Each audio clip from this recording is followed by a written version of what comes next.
Hey everybody, this is Rydo, and for the new expansion of the Boomsday project, is that what it's even called? The Boomsday project?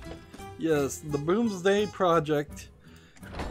I have opened up 150 plus card packs. We have a bunch of new cards, which means it is time for deck rebuilds, sorta, maybe. Anyways. It's a real shame, I will say at the very beginning here, that the Hearthstone developers, Blizzard, Activision Blizzard, just don't do a good job of telling me when these expansions come out, because I totally had today scheduled as a day off, and that is why we're starting rather late here. Now it's also kind of weird because theoretically there's maybe a druid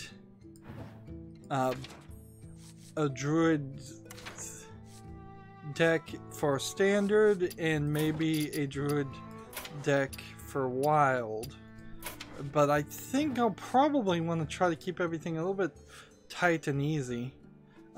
Right now, I have this druid character, and let's just you were right to awaken me. Switch back to this druid character while we're here.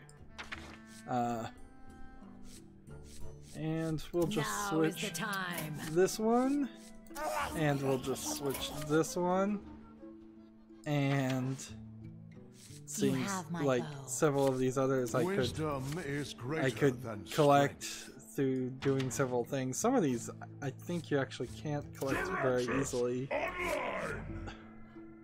Anyways, so for the druid, I have a beast 5+, which is to do the daily quest, and I have my classic druid helper, and then I have a deck that's just labeled druid, which I imagine is actually a combination of druid cards and not really much else. Maybe this is an HS replay deck, but it doesn't have a name, and so that would probably not be one to keep. So there goes that one. Now druid helper, it's a hard deck to get rid of, or it really even change, because it's designed specifically for me as a YouTuber to help the opponent play cards and just give them cards and refill their health and do several things like that. So I doubt that one would change too much. And then Beast 5 is, as it kind of sounds, you're playing a bunch of beasts. As I'm not sure there's actually a daily quest to play beasts, and it's playing several beasts that are 5+ mana, because there's a daily quest on that. As for what is new, each player gains 2 mana crystals. I could definitely add that to Druid Helper. If you control a Trent, discover a spell, summon a couple of Trents, give your other minions +1/+1, or summon a Trent, choose one, summon a copy of your each adjacent minion, and cost 1 less for each Trent that has died this game. So theoretically, we could make a druid Trent deck. Let's see. So yeah, Trents, and I guess what we would want to do is throw that in. We're kind of just throwing everything in. Each of these cards, as they are druid cards, but they're not any specific kind of minions. And Trent is T-R-E-A-N-T.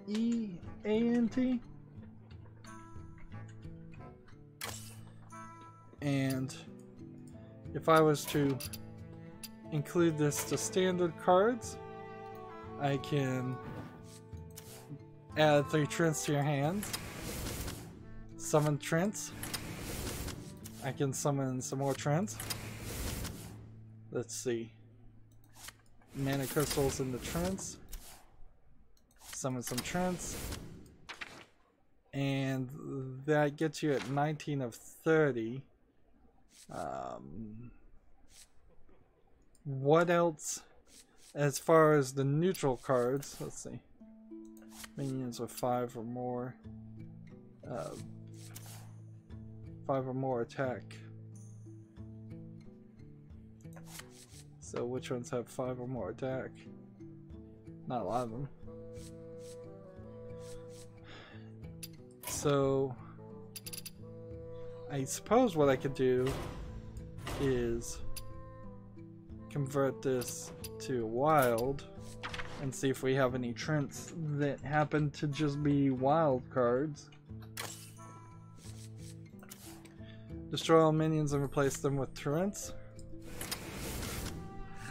And yeah, it's like one card.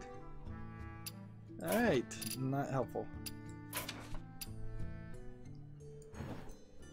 So what neutral cards in this expansion, or this is where it's going to be the case, is where are these neutral cards and are they going to help you? And a lot of these decks clearly could be mech decks. In fact, I would say you're in a good position to, if you have a lot of mechs now from this new expansion, to put that as any class you don't really like to play. Warlock would be a great way to, if you don't want to play demons and warlocks, play a mech deck in that. But that doesn't really play well with a Trent. Let's see. Whenever you shuffle a card into a deck, shuffle an extra copy. I imagine you could do something crazy with that card. Gain +1 health for each spell in your hand. Let's see. If you're holding a spell that costs 5 or more, gain +1/+1. How many spells do I have? Actually, a decent amount of spells. So I see some challenge there. Goblin bombs. We really got to figure out what the goblin bombs are at some point. If you have 10 mana crystals, gain 10 attack. This is probably a card worth playing. If I had to, it probably is a card worth playing. In a lot of hands. Let's see. Here's the one legendary that everybody kind of needed to get for free, and I'm not sure everybody did get this card for free. I think I may have just lucked out and gotten it. This one just replaces your deck completely with something different. Summon 2 1/2 mix. See, I basically Whizbang. Adding Whizbang to your deck will remove all other cards. Continue. No, that's a new programming way of doing that. I thought the cards would still be in your hand. But apparently not.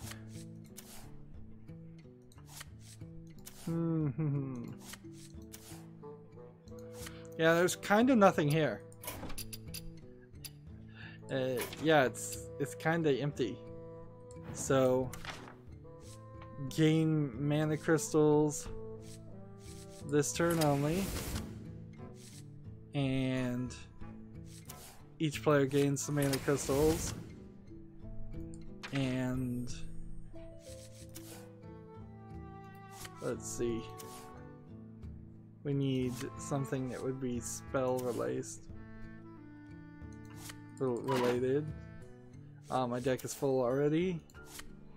There are also some saplings that I guess maybe there'd be a card at some point that adds to your deal with gaining mana crystals, or something that would turn saplings into trance. Okay. So that's one custom druid. If I was to take this custom druid and convert it to standard, it would be replacing 2 cards. So playing wild is not really that helpful. As far as druid helper, I did see 1 Boomsday card, 2 Boomsday cards I want to add. So draw a card. We'll get rid of this and take this. So each player gains 2 mana crystals immediately. That helps Druid Helper. If I was going to convert Druid Helper to standard, this a considerable amount of cards that would have to be replaced. No. Gotta be careful not to ruin my deck. Convert that back to wild. And let's get rid of Beast 5 right now. And let's just make, for our first test, Druid Whizbang. Let's see. Trees are friends. What would this be? This is mostly a Trent deck anyways.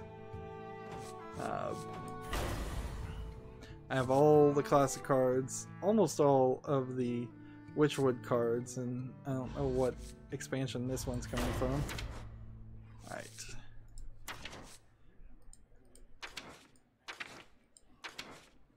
Let's see. Find Whizbang. And only Whizbang. And stick him in there. There he is. 1 of 1. And it immediately named that Whizbang the Wonderful. Interesting. And so our first experiment, let's just double check the new expansion single player hasn't come out. If it's like previous single player parts, that is going to happen probably in about a week. So 3 druid things to give a try on. Let's try Whizbang the Wonderful. And Kriperian thought that this deck would give us one of the pre-built recipes that Blizzard has made. I'm not sure if that's the case. The recipes that you see recommended, like Trees Are Friends that I just looked at, or if it's just going to give us crazy cards. Let the hunt begin. I will fight with honor. This does not, to me, look like a recipe I've seen, but I am not particularly an expert at that either.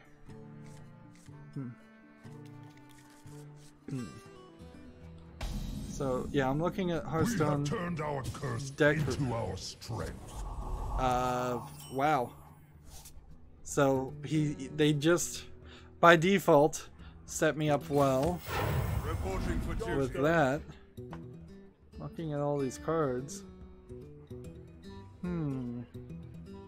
These are good cards. Looks like there's good cards here and good strategies. This might be the way for new players to play. Don't even build your own decks. Just let Hearthstone give you one of these Whizbang decks. I wonder how that would play out in tournament play, though. Like, do you just ban Whizbang decks, or do you say you can play it, but no one is under any obligation to match your play?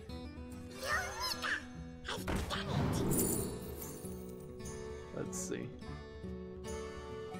When one of your minions is attacked, give it Divine Shield or Noble Sacrifice. I'll do Noble Sacrifice.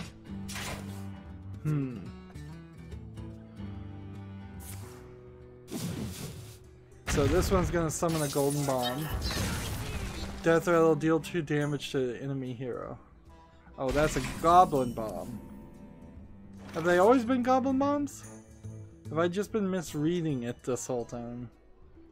I might have been misreading it this whole time. It's probably too early to play this card because he has Divine Shield and Lifesteal and double your healing, so when he does 1 damage, he is going to specifically heal me for 2. And this guy can't attack. This would be one of the many Death Rattle cards that would work very well with Baron Rivendell, but don't make a lot of sense otherwise.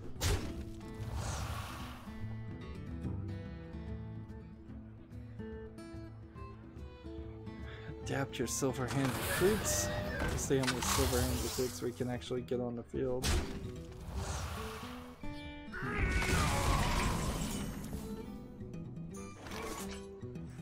Draw 2/1 attack minions from your deck. What are the 2/1 attack minions that I have? Zombie Chow and like, I don't know. Also, I guess I was playing as a druid and now I'm playing as a paladin? Interesting. Well met. And the greetings are all the same. So if you play Whizbang, they don't even know what character class you're playing. There's our first magnet move. And I can see how these goblin bombs will just get worse and worse as you add more to them. Play this. Let's do this. And I've got 2 with Lifesteal and Rush. Reporting for duty.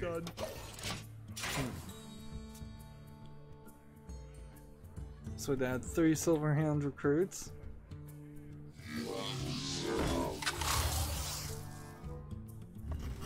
And there's another magnet mode.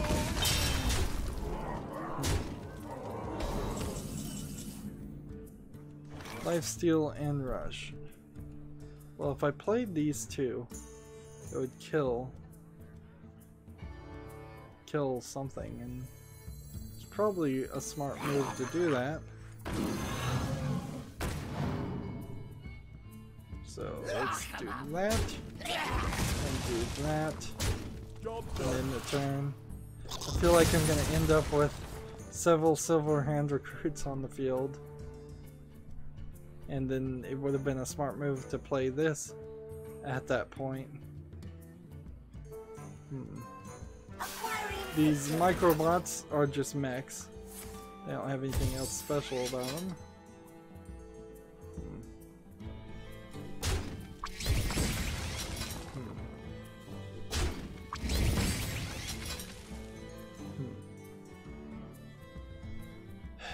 Yeah, so this really isn't much of a deck build.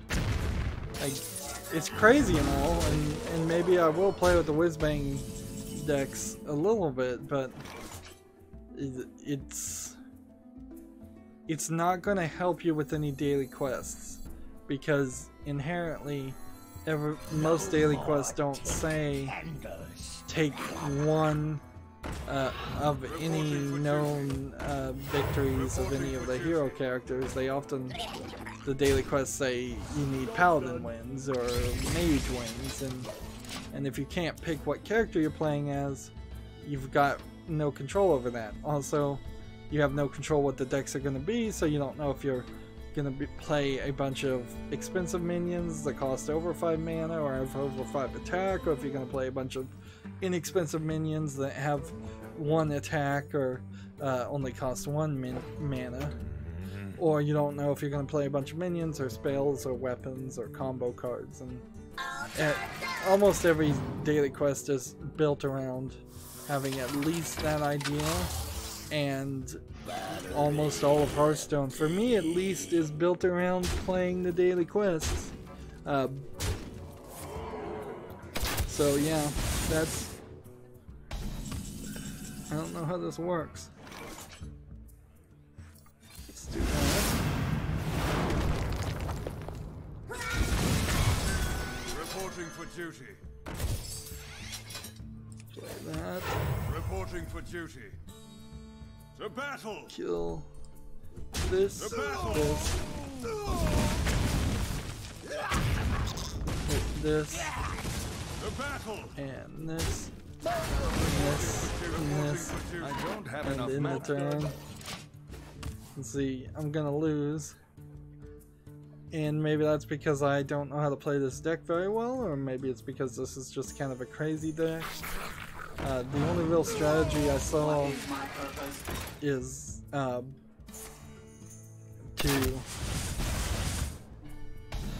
to have a lot of these guys on the field so you can Reporting for play duty. this. Reporting for duty. So I can give them all poison. Great. The battle. The battle. The battle. Unless they were super poisonous and killed a hero in one hit, that's not going to be enough.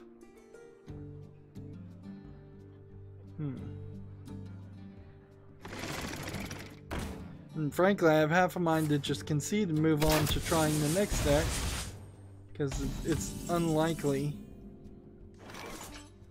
Let's see. Place Put your this. faith in the light. And do this. The And battle. do this. And I've just lost. The battle. The battle. Like, the only thing that would have slightly saved me is if I equipped this and attacked. And that would have really only been a short one turn reprieve from losing.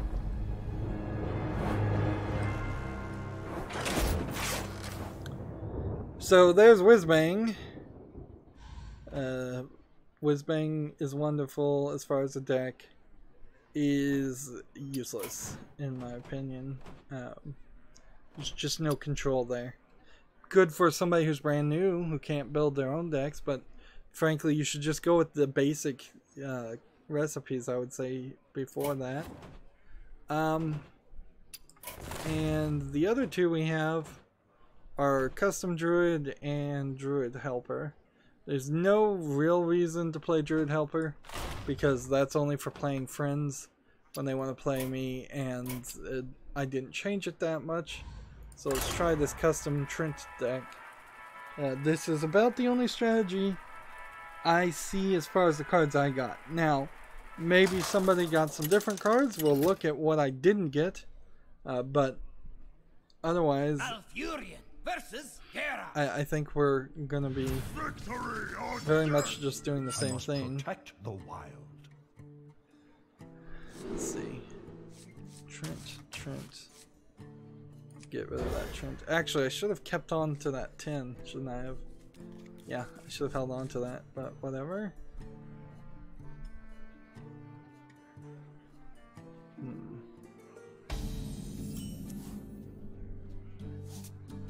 Job done.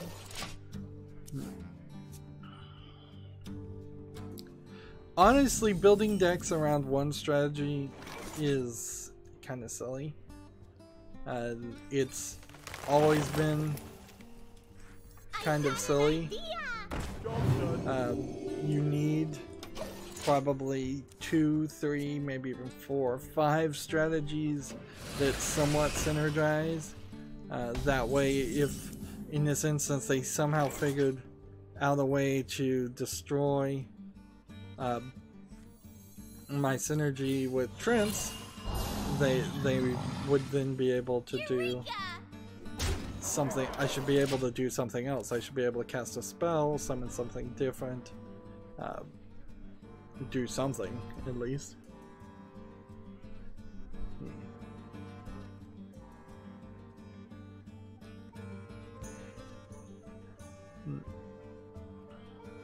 And see, this card is just going to discover a spell because I'm holding on to a Trent.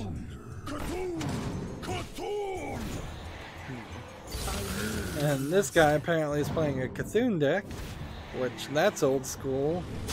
Of course, I am also playing Wild, so that kind of makes sense. Where my trees at? So what are my 3 options? Here. Restore character to full health. Restore all characters to full health. And I could, let's see, kill this one, and this, and this. And then in the turn. Protocol 7 engaged.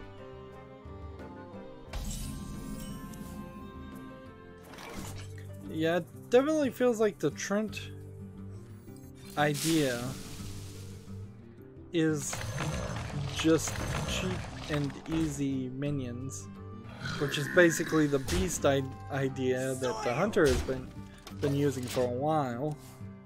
So if it was really an issue where the druid did not have a way of playing cheap minions and needed a way to play cheap minions, I guess by adding these Trents to the metagame, they've made it possible now to do that. I don't feel like that was really the case, however. I felt like the druid was doing pretty well for the past few expansions, and it didn't need to really get buffed. Ideally, I'd like to see the top 3 characters that get played the most become the bottom 3, and then the middle 3 also get knocked up to the top 3, and thus it would just always be in a crazy little cycle. Let's see, let's do this. My brilliance knows no bounds. My brilliance knows no bounds. And let's see, let's play this, this, and this. If I had this card, which I don't believe I actually do, this was a discovered spell. Yes, you can see that with the little present here. It was given to me as a gift. If I had this card, I'd have it in my Druid Helper deck, but it's an epic card, and it's probably not super useful for actually making decks you want to win with.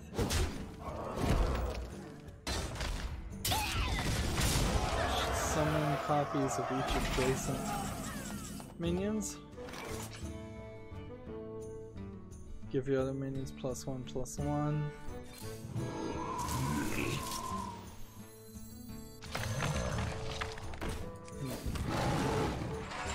Imbecile!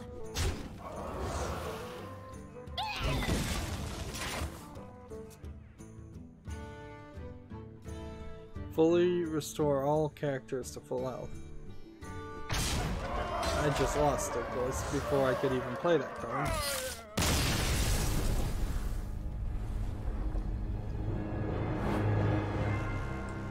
Alright.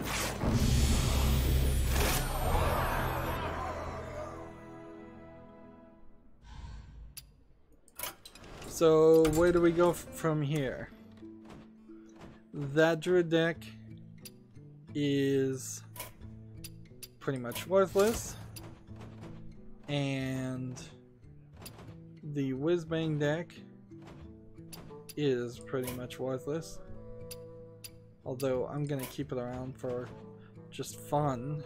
Every now and then I may play it,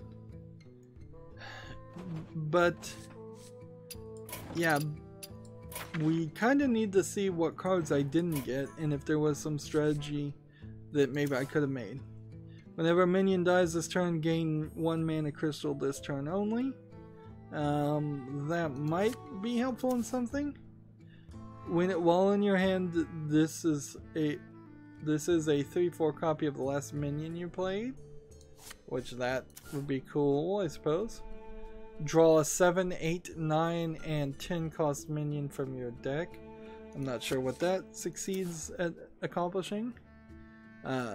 At the end of your turn, reduce the cost of a random minion in your hand by 7. That's probably not super useful either.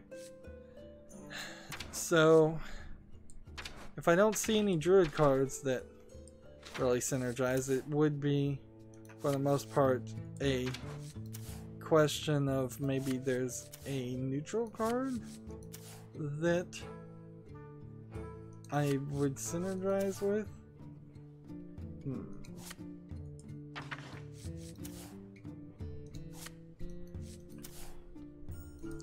Not really. I don't see anything here. If you have no cards in your deck, hand and battlefield destroy the enemy hero. This would be a cool card to own. It's a shame I don't have it. I could craft it certainly for 1600 dust, but I would have to craft it with some other strategy of just deck destroying proportions, and I'm not sure the druid can do that. That probably is some other character that would be better thought. Now if you were playing wild and you could use this on all the choose one cards, and it makes it both choose one things effects happen, and that's still a pretty good idea. Like deal 2 damage and silence a minion. Maybe not in that order. So yeah, definitely druid decks to build, but I'm gonna have to just leave it to HS Replay. Whatever the top meta deck is for druid, that's gonna be the one I'm playing most of the time. Interesting. Well, I guess I was debating whether I was going to break up these deck rebuilds into their own separate things. I think I am. In the end, didn't really rebuild the druid deck too much. My best recommendation, if you're not going to use Hearthstone Deck Tracker and HS Replay, would be to come over here, make a druid deck, and probably just play classic druid. Like, more than likely, if you've been playing for a while, you have all of these cards, or close enough, and this classic druid set is still pretty decent, if not incredibly boring. If you happen to have all the Witchwood cards, or most of the Witchwood cards, then you probably could play this one, and this seems like this is a combination of just random cards from several expansions. Yeah, I was hoping for something more concrete though. I was hoping that there really would have been something new or interesting there. But honestly, this is probably how it's going to go for most of the deck rebuilds, is that I personally have resolved to give up and use HS Replay and use what everybody else is using to effectively cheat. But since everybody's cheating, then you get into weird Olympic blood doping scandals where the one person who didn't cheat was actually ranked 127th in the race. That's going to be it for this recording. Stay tuned if you're watching live. As always, I ask you to like, share, subscribe, comment, and watch every second of my videos. If you want a friend or follow me on any social media sites, there's a whole bunch of links down below. Thank you for watching. Have a good evening. I see on the chat, I'm going to cover the chat in between recordings, that Isaac H said, hey, YouTube notifications worked for once. For once is the emphasis there.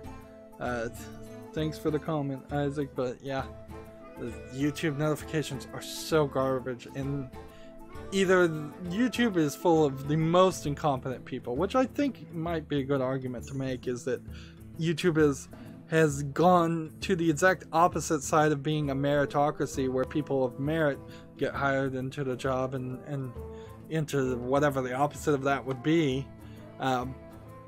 or YouTube is just intentionally trying to ruin all channels and everything, which also is believable.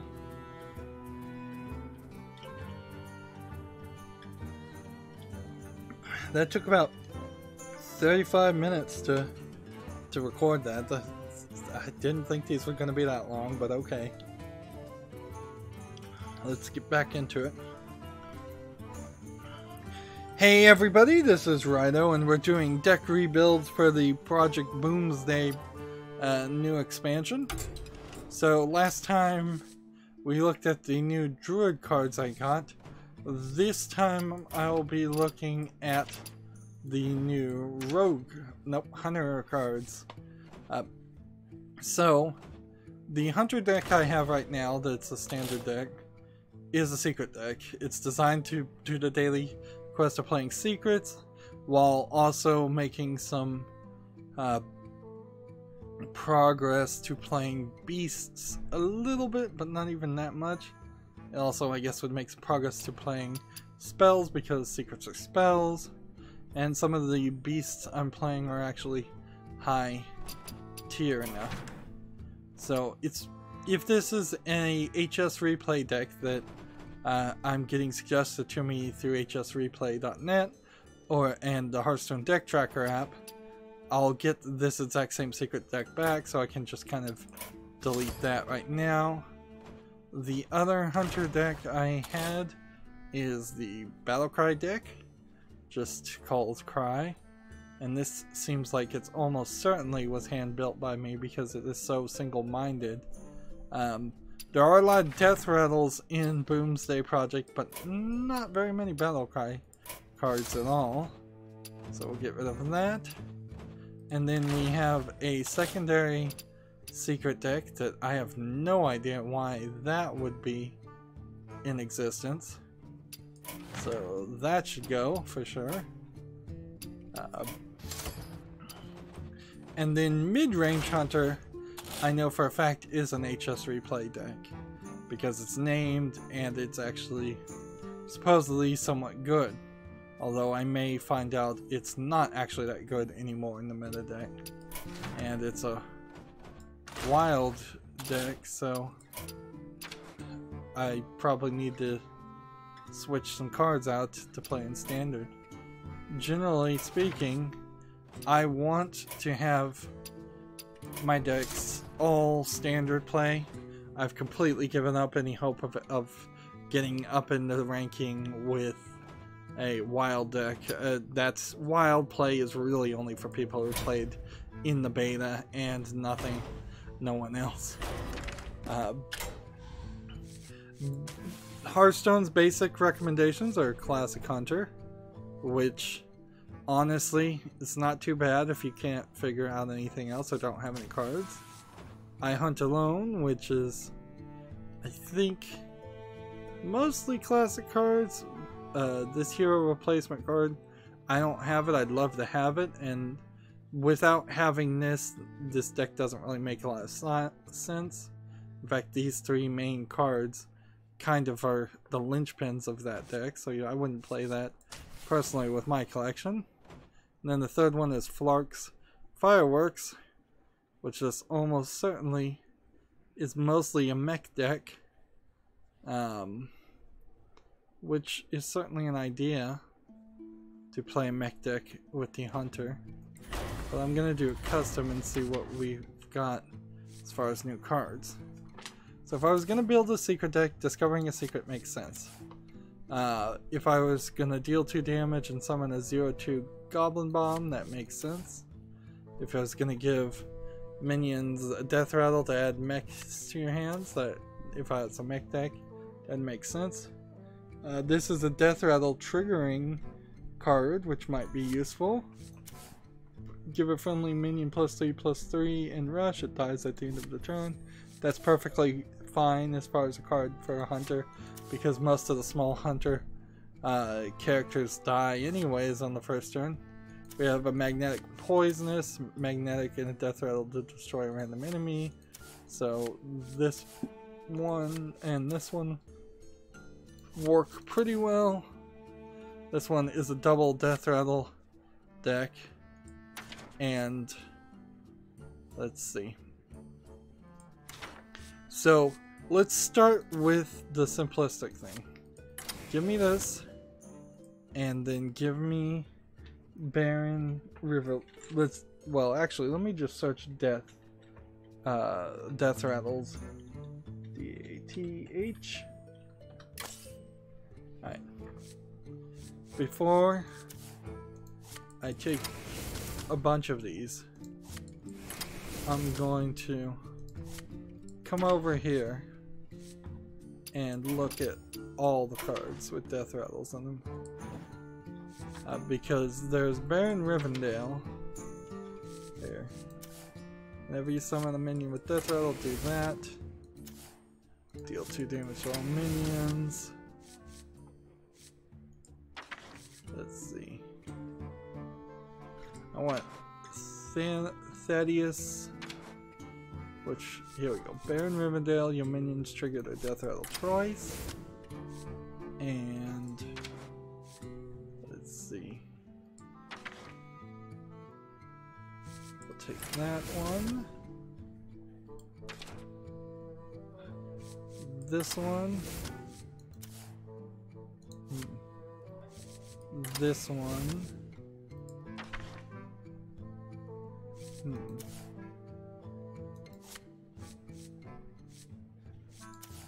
This one.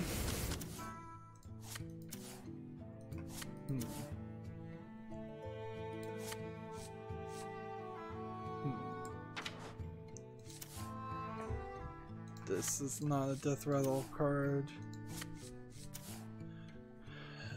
Ragnaros the Fire Lord. Destroy all other minions and discard your card. Summon all the death rattle cards that have died this turn during your game. Alright. So let's see what special death rattle cards now I can do. That. And that.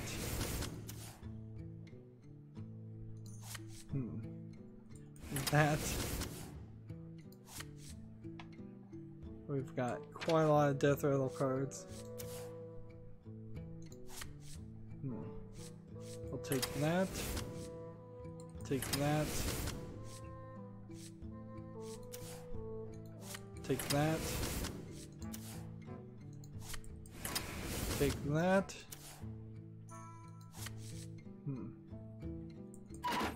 And I could trigger some more death rattles with this card.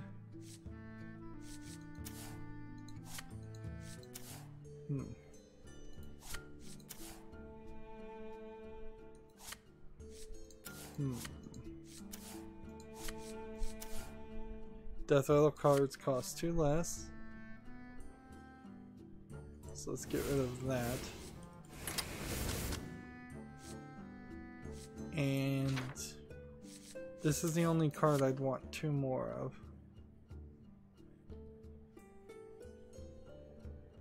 So I'm gonna get rid of this and instead take that. So there's a death deck. And yeah, I think that's probably the best death rattle deck you could ever build. So that's something. Let's now make a new hunter deck and see if there's actually a second deck to actually make with the Boomsday cards. Or if it really is just going to be a matter of letting HS Replay do it. Like, I can do secrets. I can do spells. And I can do mechs.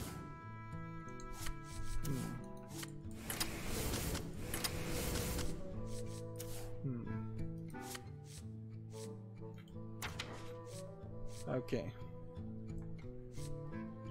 So I think for the 20 remaining cards, it would just be mechs.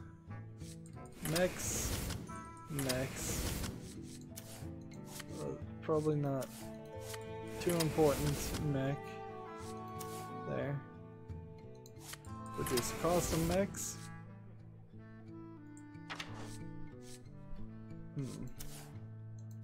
The upgraded framebot might be a good one.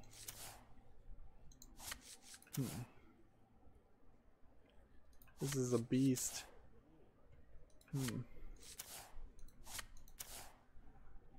Magnetic and taunt.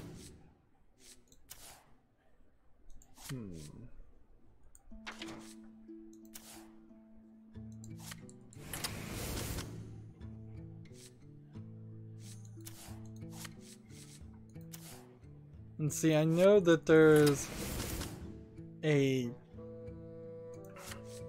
card that would summon Voltron, but I don't believe I have that legendary card if you have 3 mechs at the end of your hand. And that would be the one thing that I would really love to see added. Let's go and get rid of that.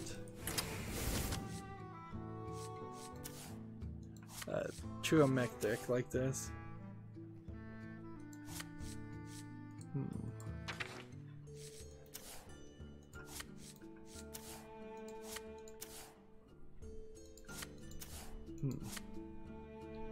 See, that's also not all the mechs, though. That was just all the Boomsday mech cards. So there may have been some other ones that might have been worth having in this deck. Like Target Dummy might, or Nordtron might make sense. Let's see. Has +2 when you have a mech. This one should definitely be in your mech warper. So get rid of that and put those in to make them cheaper.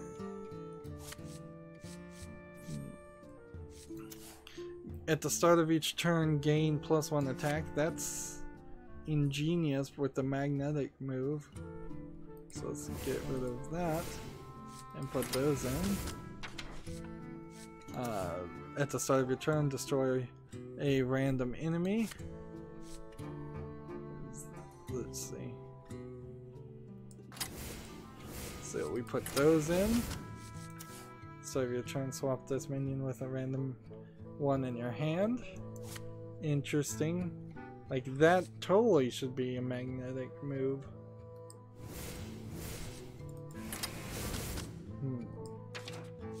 So playing wild with the mech decks clearly is going to be a different experience. If you control a mech, discover a mech. I'm not sure if you really need to do that. Summon a minion from your deck with less attack than this minion. This is a card that should be in your deck.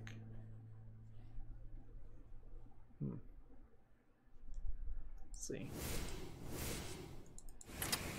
And then Piloted Shredder, of course, should be.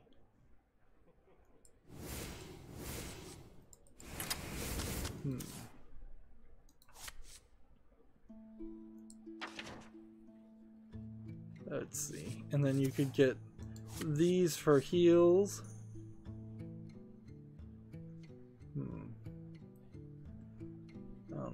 I don't know if I want to do that.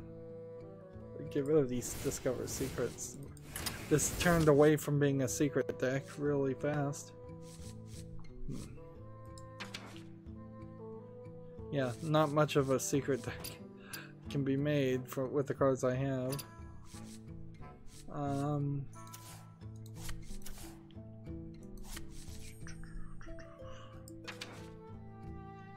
Yeah. And the one card that really would have made this great, the number one card, where is it? Here. Mimron's Head. At the start of your turn, if you have at least 3 mechs, destroy them all and form V07 TRO in Voltron. Well, that's something to play with at least. And if I was to convert this to standard, there's a considerable amount of old mech cards that wouldn't make sense. So that's something.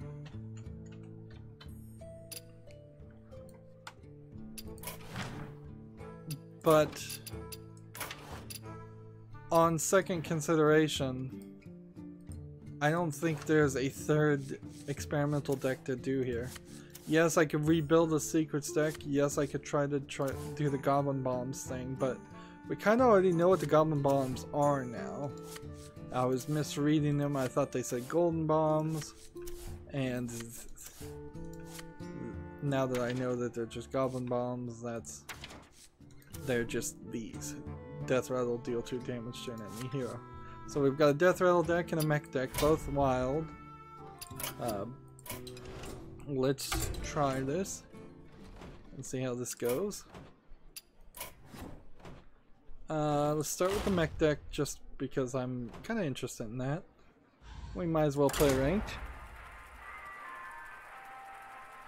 And I'm going to end up saying in every one of these recordings, yes, I'm just probably going to use HS Hearthstone Deck Tracker and hsreplay.net to replace all of these decks with things that they recommend to play with that are more likely to get successes, because I certainly have seen slightly more success by listening to other people than by trying to go at them alone.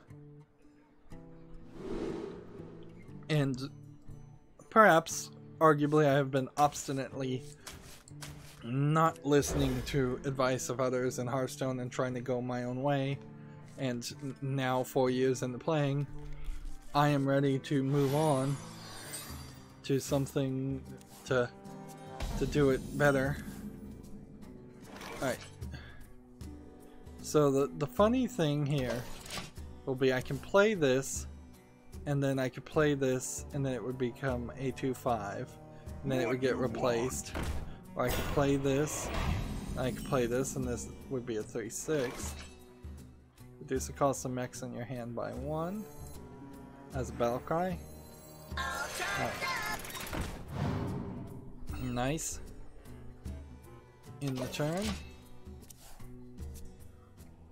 So now I'm waiting for the next turn, and I can get this to work, hopefully.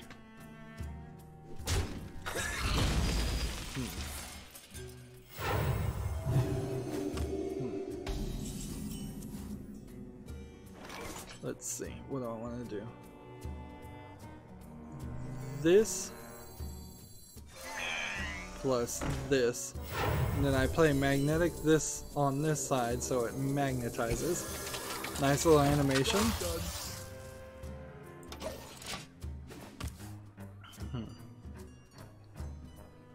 And theoretically, the magnetization and everything should go back into her hand.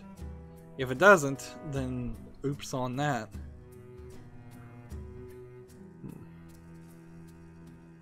And next turn I can just play this on whatever character if they don't kill it. Right.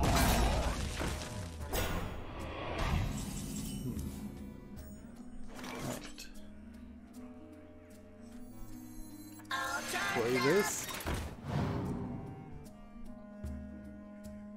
And try this one and this one then, I guess. And then return. See, if I play this next turn and that's a 7-10, then it's pretty easy to summon anything with less attack than 7. In fact, this card is probably underused in this deck. There needs to be something that is super powerful to synchronize with this. Yeah, inherently this deck falls apart because it doesn't have Mimron's Head. That's the one card that they need.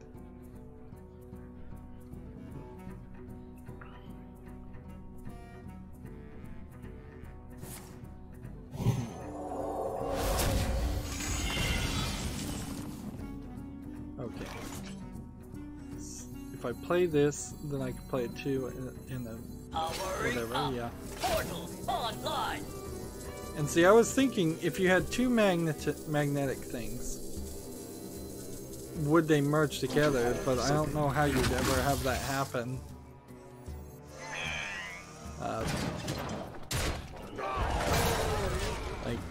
I don't know how you could get magnetic, mech, and then play another magnetic, and then just have it go down the line and merge together into one giant thing. Let's see. Let's put that there. And the magnetic ability, I suppose, also gives you the opportunity to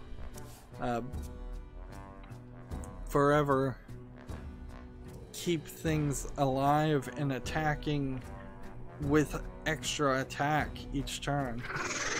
So the magnetic ability is a secret charge ability. It just requires you that you play it on a mech and buff that character.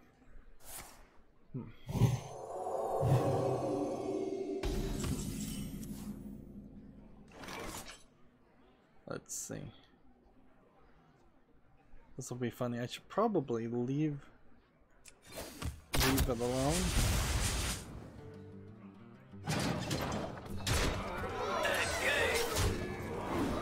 So I'm gonna leave this in my hand so that next turn this goes back and replaces this, just so this gets its health back. I'm doing pretty good. Is this just a lucky game, or is this a pretty good strategy? It seems like to me this is probably a pretty good strategy.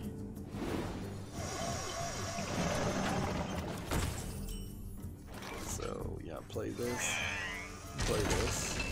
do this. And turn. Yeah, play wild, play some of the mech cards that they didn't balance the new magnetic ability with so much, and you can do some crazy things. If you just play standard with mech cards, well, it probably isn't still a bad strategy, depending on what other strategies you might be able to successfully implement. If you can implement something better with the hunter, like playing a secrets deck or a beast deck, or yeah, secrets or a beast deck probably is better for a hunter than playing a mech deck. This one, 2 damage. Okay, poisonous. Alright, kill that one. Kill that one, do that, and win.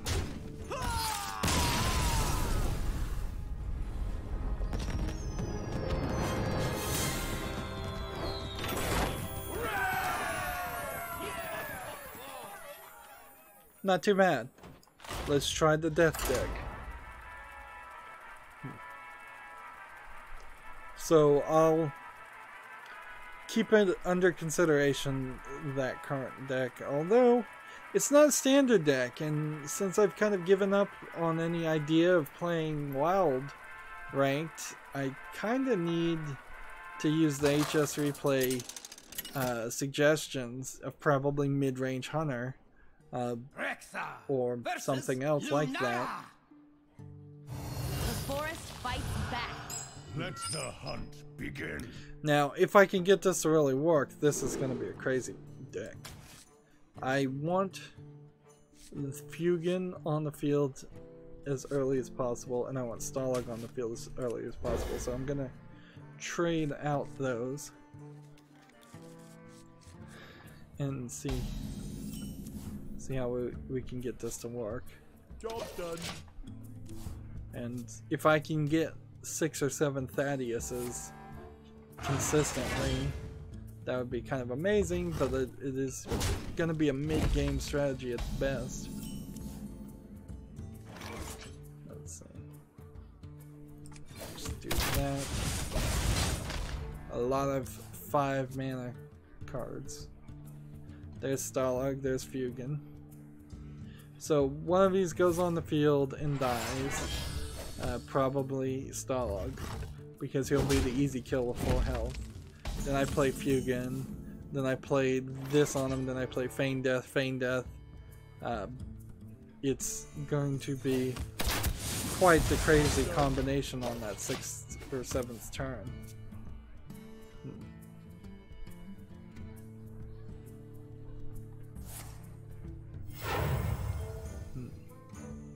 Tazdingo! Yes!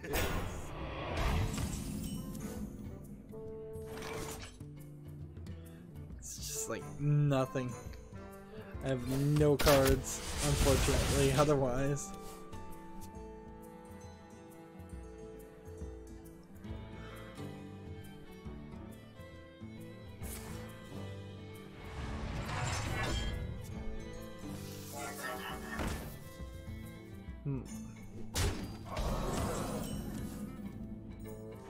Right, play this in the turn.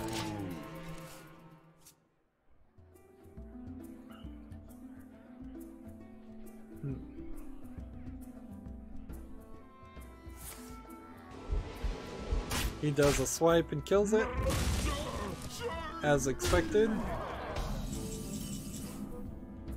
And I'm hoping he doesn't have anything to activate this.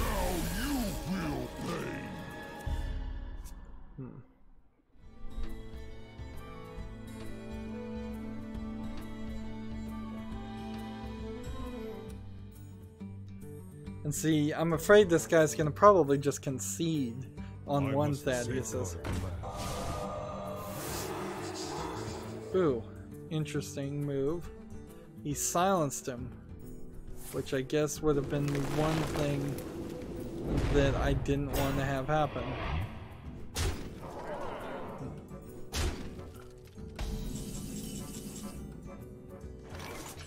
Okay. This. Ooh, I wonder what this does. Oh, this is only mix, so this one actually shouldn't be in there anyways. And I guess we can do this.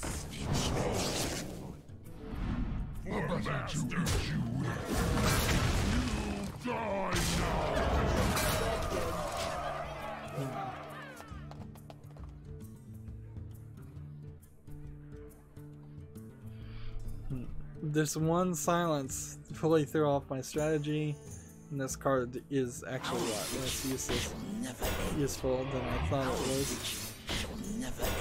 So I probably should look and see if there's any other Death Rattle cards that I shouldn't have in this deck.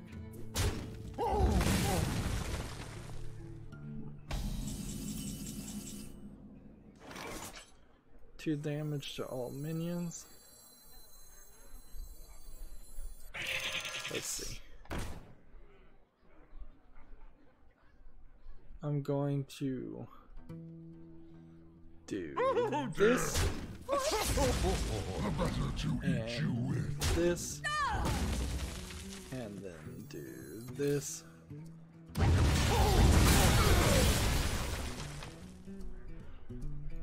And do this, and then do this. There we go.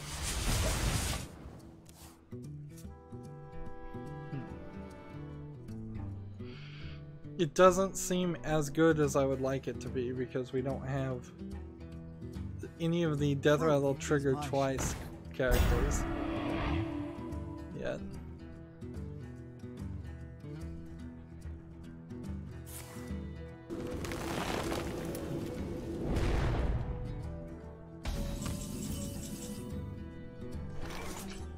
This and that. For master.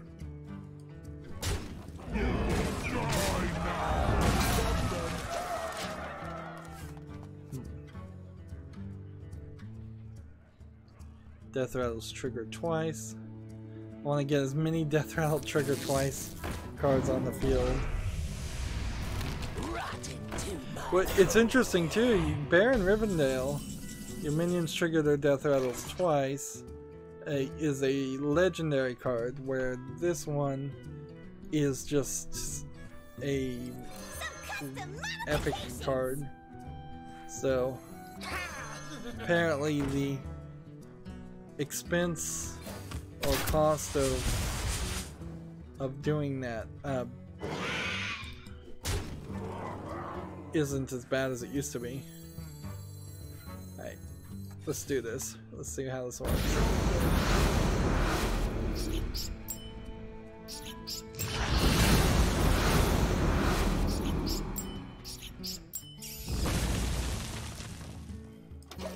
Well, that was crazy. That deserves a wow. Astounding. Well played.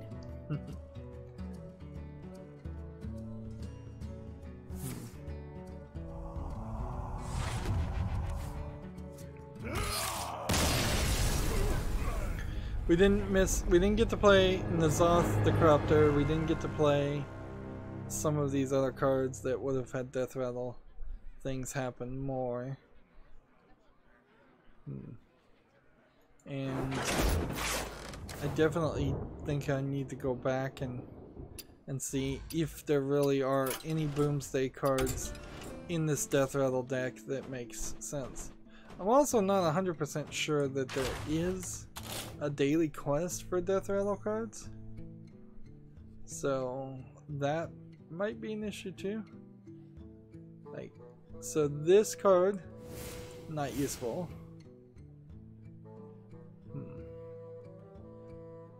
See, magnetic death rattle, destroy a random enemy. We'll hold on to that. But yeah, that's kind of it. There's like one card, one maybe two cards being added because of this new expansion.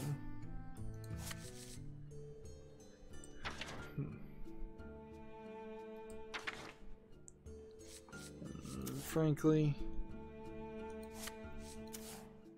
you could probably get something like this and add that easier and have something a little bit crazier. See, I just want to see Boomsday cards. How many of these Boomsday cards actually were in this deck? These two and this one, and that's it. So not much of a death rattle deck. Well, that's, I guess, it for the Hunter. These deck rebuilds, ever since I started using HS Replay as my main suggester, and doing that on screen is just pretty much impossible, so I won't do that on screen. But ever since I started using hsreplay.net, which I keep mentioning it as if it was a sponsor, it's not, but ever since I used that, my deck rebuilds kind of don't feel like they're much different than the old decks I built, and they don't feel like they're doing anything crazy. Inherently, I think that is also part of a problem with every new expansion as it comes out, is that the creators of Hearthstone are not really willing to take it in a crazy direction. So because they're not willing to take it in that crazy direction, they just add some very basic cards. Anyways, that's going to be it for this recording. Stay tuned if you're watching live. As always, I ask you to like, share, subscribe, comment, and watch every second of my videos. If you want a friend to follow me on any social media sites, there's a whole bunch of links down below in the description box. Thank you for watching. Have a good evening.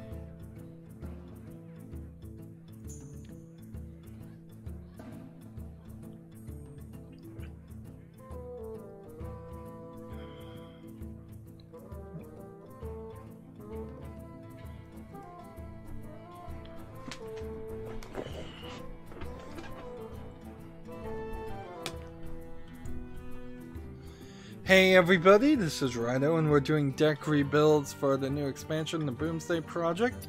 So last time we did Hunter cards. let's now do mage cards. So, Boomsday mage cards. Let's start with what we have. To start there would be, yeah, better. So, my first deck is a Freeze Elemental deck, which is probably recommended to me by hsreplay.net. It seems like this is probably not something I would have thought of doing. It doesn't look too bad, and because I have the hero replacement of Frostlich Jaina, that's totally a deck that's worth giving a try to. That being said, I'll just delete it because I can get it back later. The other mage deck is a wild deck, and it's a secret mage deck, basically built around playing secrets and spells.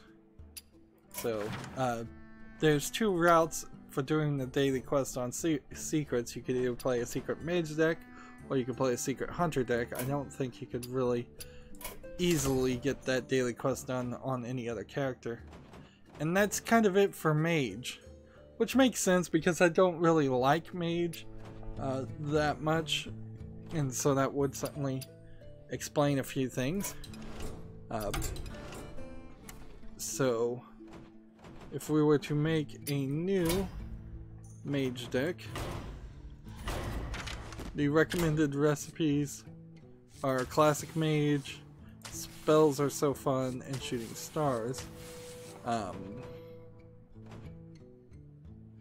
Classic mage makes a decent amount of sense, and now that I have Archmage or Antidiones, I can play actually a very powerful but very annoying mage deck that centers around playing Archmage Antonidas and 2 Sorcerer's Apprentices, and then several spells that duplicate Sorcerer's Apprentices to the point where they reduce the cost of a fireball down to 0, so you need 4 Sorcerer's Apprentices, and that's because you get a fireball added to your hand every time you cast a spell. So if you have that set up, you have 4 of these guys, and fireballs cost 0 mana, and you get another fireball every time you cast a spell, and the fireball is a spell, well, guess what? You can go from having an opponent who has 30 health to 0 health in 1 turn, and there's not much they can really do about it, frankly. It is a mid to late game strategy, but enough people have played it to prove to me that it's annoying and cheap, and it's just not fun. It's not fun to implement, in my opinion, and it's not fun to do. However, I haven't had that legendary card, so that's probably the way HS Replay is going to point me to. Spells are so fun, I don't even have enough cards to do that one. It's just a more chaos spell form deck. And then Shooting Stars is basically a spell form deck. So three recommended recipes, all spell form. If I was to switch over to standard decks and click here, it's still recommending me, I believe, the exact same cards. So it seems like the recipes that are getting recommended are always standard recipes, for whatever that really matters. So what do we get new? We have Shooting Star, deal 1 damage to a minion and the minion next to it, so a spell. Add 2 random minions to your hand, okay. Battlecry, the next spell this turn, has spell damage +2, and each player draws 2 cards, spell damage +2, and for each card in your hand, deal 1 damage to a random enemy. Spell damage +2 makes sense. Pretty much nothing else does. And while a mech deck works in pretty much any of the hero classes, I don't see any real synergy with a mage deck. I don't think there's any increase in damage or anything like that. The way I'd like to see them nerf Archmage Antonidas, and I've said this before, but I'll say it again in case somebody's listening at Hearthstone, is I really prefer them to have the Fire Blast spells added at the end of the turn, or change Sorcerer's Apprentice so that it can be spells can cost 1 less, but no more that but not go below 1 mana or 2 mana, something like that. Something that would just stop that boring meta deck from getting played. The fact that you saw so many people, and that I've seen so many people playing the Mage, which is the character class for new players, getting played by professionals, that doesn't bode well for the balance of your game. Of course, I could always do a whiz-bang deck, but at that point it's just kind of a random deck.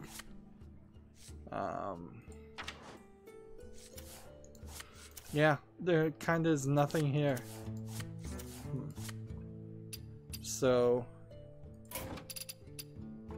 spell damage +1. And we'll convert this to a wild deck. And let's see.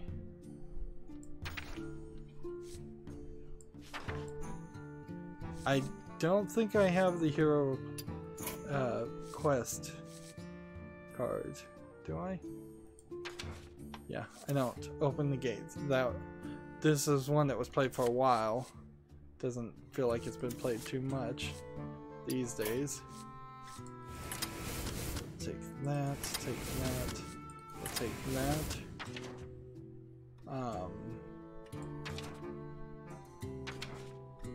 Take that, and then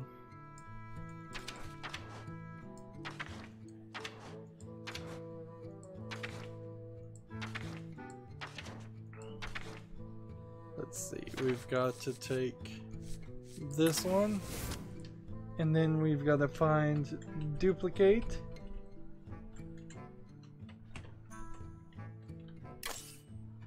Yep, duplicate.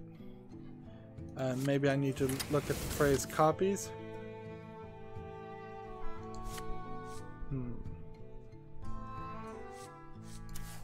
Now there is something interesting here.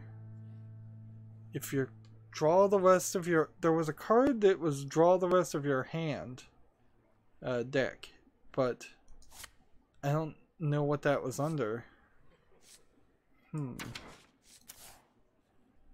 Like, if you could draw the rest of your deck, you'd have no duplicates.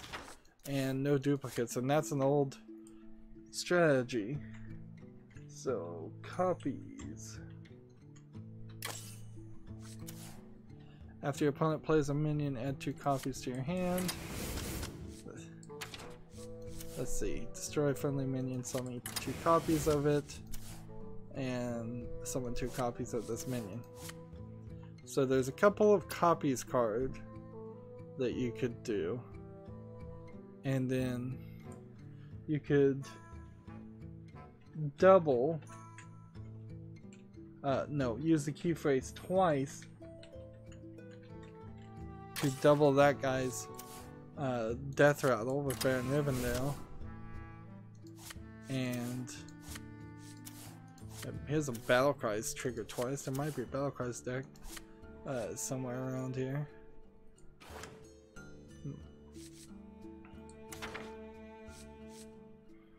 Okay, so that's 17 of 30 cards.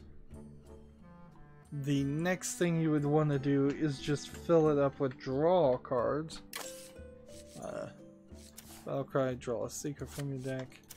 Draw 3 cards, discard any spells drawn. So you could probably play that. You could definitely play that. You can definitely play that. Yeah, I don't think I'm gonna only have odd cost cards. Let's see. We could probably put this in here. put that in there.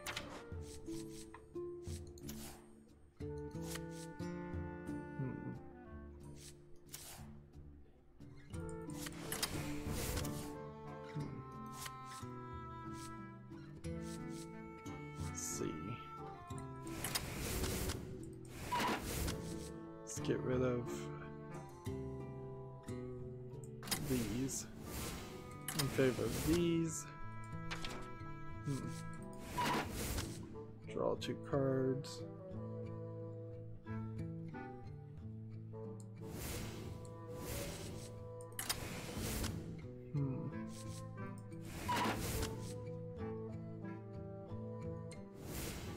Get rid of Deck of Wonder.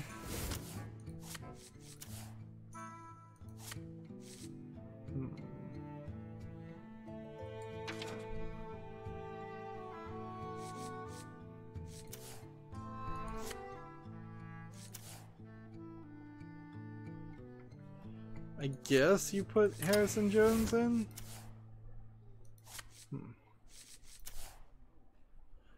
Draw the lowest minion card in your hand? In your deck? Could I... If I got rid of all of these other minions, I could play this and guarantee that. So get rid of Mana Worm and get rid of this. And get rid of that.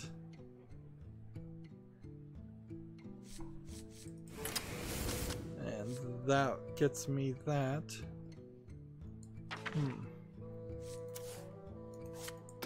Put that in the collection.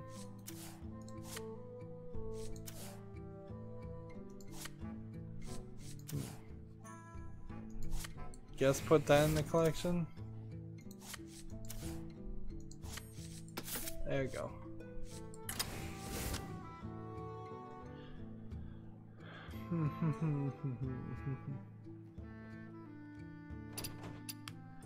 Okay. So I'm just gonna call this one annoying.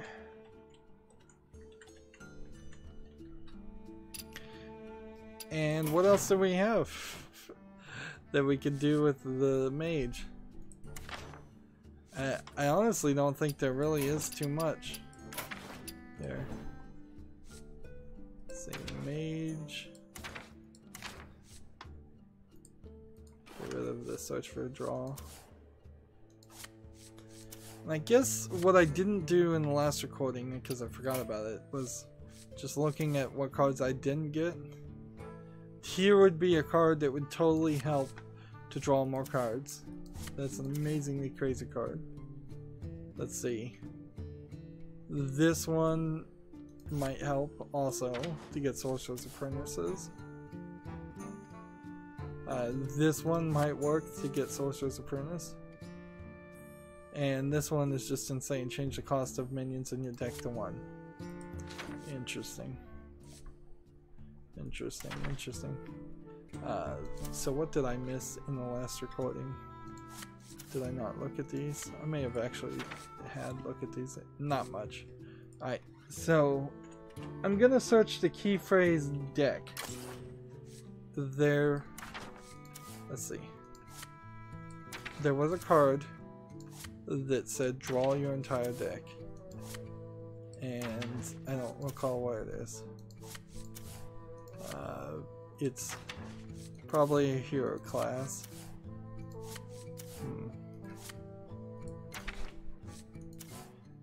Here we go. It's a rogue class, draw the rest of your deck. And because it's a rogue class, it won't work on the mage deck at all. Alright, so that leaves us really just with the annoying mage. Like, you'd use mage to cast spells if you wanted a spell deck, but I'm not sure you really need that, and I'm pretty sure HS Replay could help me with that. So let's just try the annoying mage deck and see how that goes. Yep. Not a lot of variety in the mage. There never really was. A little bit of tweaks here and there. A little bit of experiments on tweaks. Maybe they are improvements, maybe they aren't. but that's kind of all we can do. It is weird. It is definitely a weird feeling to be into a new expansion and not be hyped about the new cards, but that's where I find myself, is I'm just not hyped by these new cards. Give me strength. You asked for it. I would be more hyped if they said I could get dust, I could get these hero replacement cards, characters, faces. If I could get something like that instead for using dust, that would be great. If I could get some card backs that I have missed out on collecting using dust, I'd be happy about that. But that's kind of it. Now, I'm in a weird position because I kind of have to wait. I can't put these guys out or they die. And if they die, then they don't succeed. So perhaps there needs to be a minion that reduces the cost of your minions.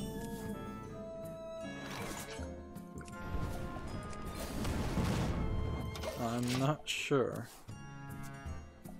And this spell damage +2 is great and all, but it's not going to really affect anything. I also need 5 of the 7 slots just maintained by these cards.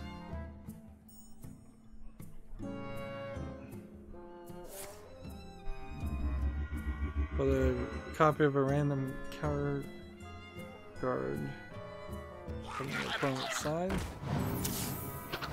So yeah, I wouldn't be surprised if this one is playing the exact same thing, and here's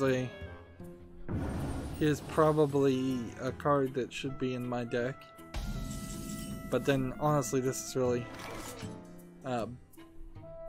really going to become a non-issue, a real non-starter actually. Let's see, do this. Because HS Replay is just going to give me a better build on this deck than what I could ever possibly do. I'll be just like you. So yeah, I think at this rate you are going to see the strategy done by someone better at playing this style of deck. Alright, let's play this. Bubbles, but I take.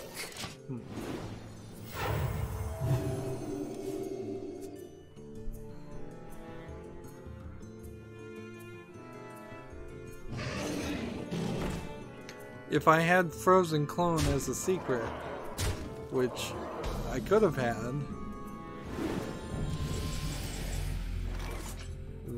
that would have been helpful. Alright, we're gonna play this. Bubbles, but I take. Hand it over. And I'll kill this one. And then the turn.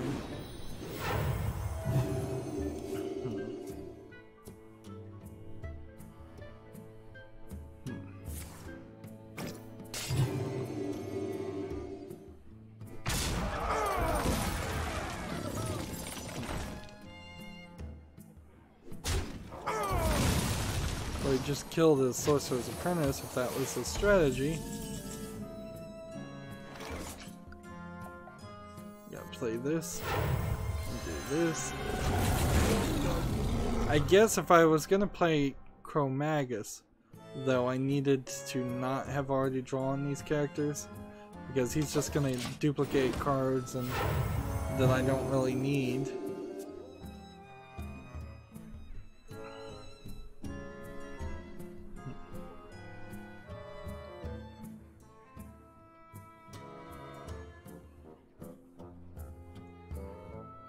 One for all and all for me.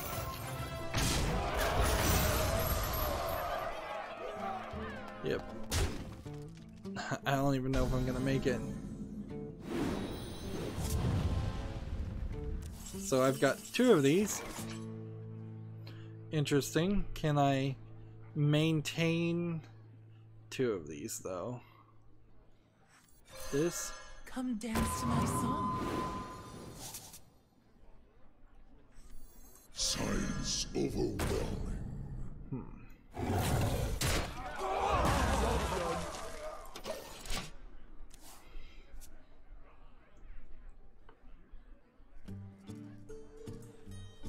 Let's see. And it doesn't really help me to have two of these at all. I can play one, and then if it gets killed, I can play the other. But without that reduction in cost, it's not gonna work.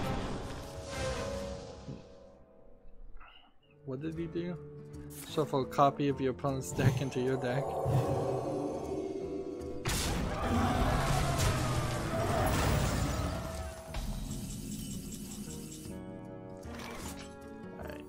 Require my assistance. And just do this. Aha! My hand is too full. And so I'm effectively milling myself at this point. Feeble mind. Let's dance.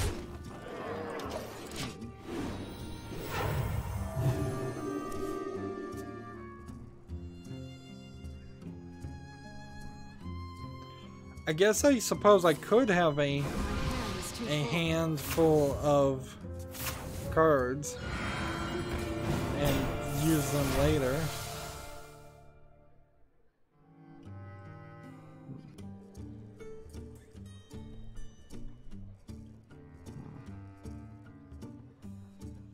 Do you have the artifact? And see, now he's going for the map of the golden monkey, which would eventually, if he goes through that whole process, that would cause him to have an entire deck full of legendaries.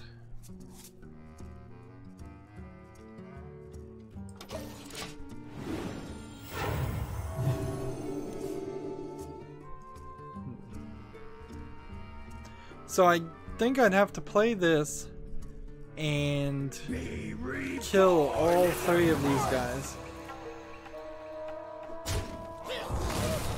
Or just let him kill all three of the guys.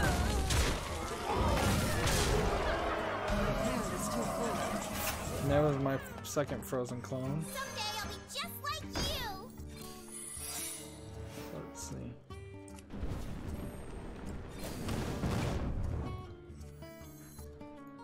Science overwhelming. And see, now he's gonna kill that, so I shouldn't have done that.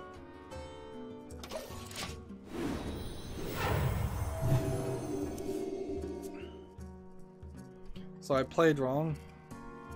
Almost certainly they're gonna kill this one first. And that's gonna give me the frozen clone of the wrong character.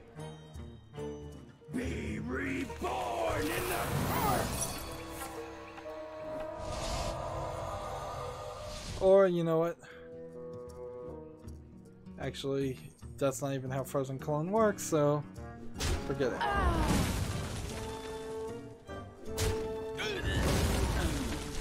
He has like plenty of cards. I'm the one who almost down the cards. So that. Draw 3 cards, discard any spells. There was duplicate. There was mirror image. There was duplicate. That was useless. And there's Baron Rivendell. The scourge will consume you. So yeah, that's about the worst possible way you could play a deck like that. I hope I indicated the strategy here. Clearly, I don't play this meta deck. I hate this meta deck. So yeah, I'm not good at it. But the idea was to get 4 of these on the field. That way, this would have been down to 0, and then play this on the field, and then I could have played this and done 6 damage, and then I would have gotten another fireball and continuously played fireballs until I defeated this enemy. And he doesn't, this mage, or this priest actually, doesn't have anything that would have saved him had I gotten to that point. But I really didn't get anywhere within a mile of that point. So it's an annoying deck to play, and it's not a very successful deck. And honestly, there's kind of nothing else to say about the mage. Yeah. Maybe it's because I'm missing some things. Yeah. That seems like that is constantly the issue. Is even if you do open close to 50 packs, and in this expansion, it came a little too early in my opinion. I did not have enough gold to open 50 packs of the new expansion. Couldn't really afford it. I could only open about 40, and then I opened about 30 of the standard packs to get some more dust. Yeah, unless last time I calculated, you needed to open somewhere around 250 packs to get all the cards in an expansion, and more it feels like you kind of need to get that whole collection, complete collection in every expansion. Anyways, that's going to be it for this recording. As always, I ask you to like, share, subscribe, comment, and watch every second of my videos. If you want a friend or follow me on any social media sites, there's a whole bunch of links down below in the description box. And if you want to support me further, I'm asking people to friend me on Steam and gift me a game. Thank you for watching. Have a good evening.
Hey everybody, this is Rydo, and we're back with another recording of Hearthstone. Today we're looking at the deck rebuilds for the Boomsday project. Last time we looked at the mage, not really much to do with the mage. In fact, it's kind of a running theme that not a lot's changing too much with the new cards being added. And if anything, I'm really just giving and handing over control to hsreplay.net and telling it to tell me what cards to play. For the Paladin, we've got some mech and magnetic cards, which probably means this would be a good deck to play with magnetic. Here's a Divine Shield card, which probably means I could continue to play my Divine Shield deck. And I'm not sure if anything else really changes too much. Feels like this Shrink Ray. Set the attack and health of all minions to 1. Seems like that kind of card has already existed, but it might be the combination of two cards. There might have been a card that set the attack of all minions to 1 and a card that set the health of all minions to 1, and this one does both. Give all minions in your hand +1/+1, and resurrect 3 friendly mechs, they keep their magnetic upgrades. And certainly if you had that card, then a mech deck certainly makes some sense. Currently, what I have is a shield deck. A game playing strategy of playing things with Divine Shield so you can play the Blood Knight to gain +3/+3 for the potential 6 other minions on the field, up to 6 minions on the field with Divine Shield. Then they lose all their Divine Shields, and this one would get +18/+18 if there was 6 other Divine Shielded minions on the field. This one gives you this one gives you everything, I believe, because the only thing that this deck probably doesn't have is Wind Fury.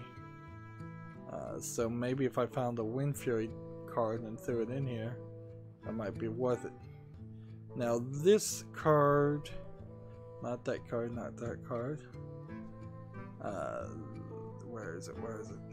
After a friendly minion loses Divine Shield, gain +2 attack. So theoretically, if you had Bolvar of Fireblood on the field and you played this, then the remaining 5 minions, if they had Divine Shield, would give this character +15/+15 and give this character, where is he? There, +10 attack.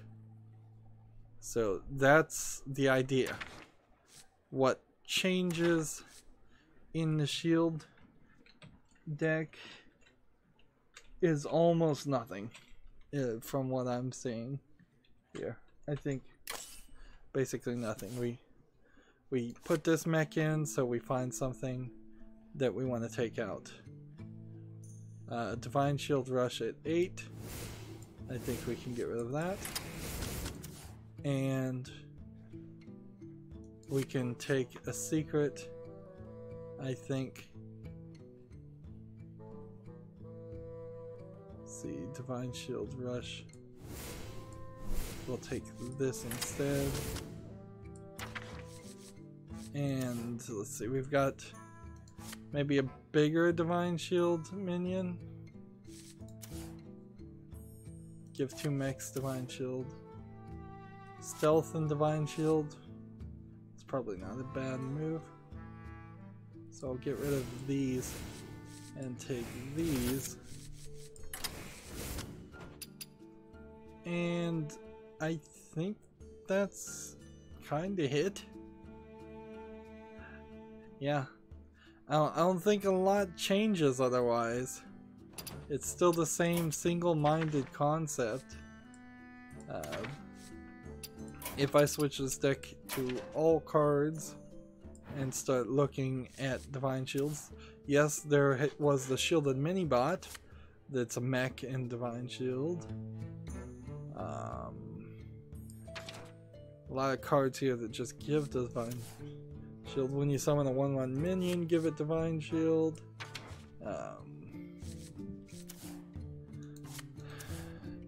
Doesn't seem like there's too much other though.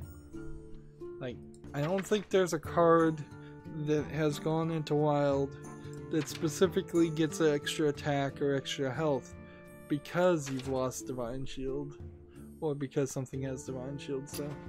So yeah, keeping this in Standard is actually rather easy. We barely made any changes on that. The other deck is a Secrets deck, which, duh, it's just designed to mostly play Secrets cards, and that's kind of it. It's just designed to win with a Secrets deck. And making it a Wild deck to play more Secrets doesn't really change anything. I could throw in a couple of Secrets. Let's see, recruit 3 minions. Like, I could take this out. Easy. I could... Let's see. Take this out. And that's those two. And then let me see if there are any neutral cards that have secret in the name. No. So there's no secret expansion card to consider. Yeah. I could play some more secrets. Let's see. Take that. And see, this probably was an HS replay deck. It seems a little too balanced otherwise. But I just, of course, unbalanced it. Put a secret from your deck into the battlefield with this Death Rattle. We could use this, and we could use Baron Riverdale. You could restore 4 health for all to your hero for each secret. Let's see. Or 4 health at the end of the turn if you control any secrets. You can gain +1/+1 on taunt, but that's just a battle cry, so it's not really the best.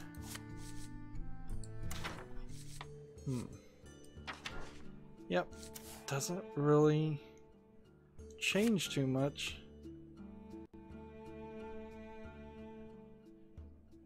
Take this and this and this and this.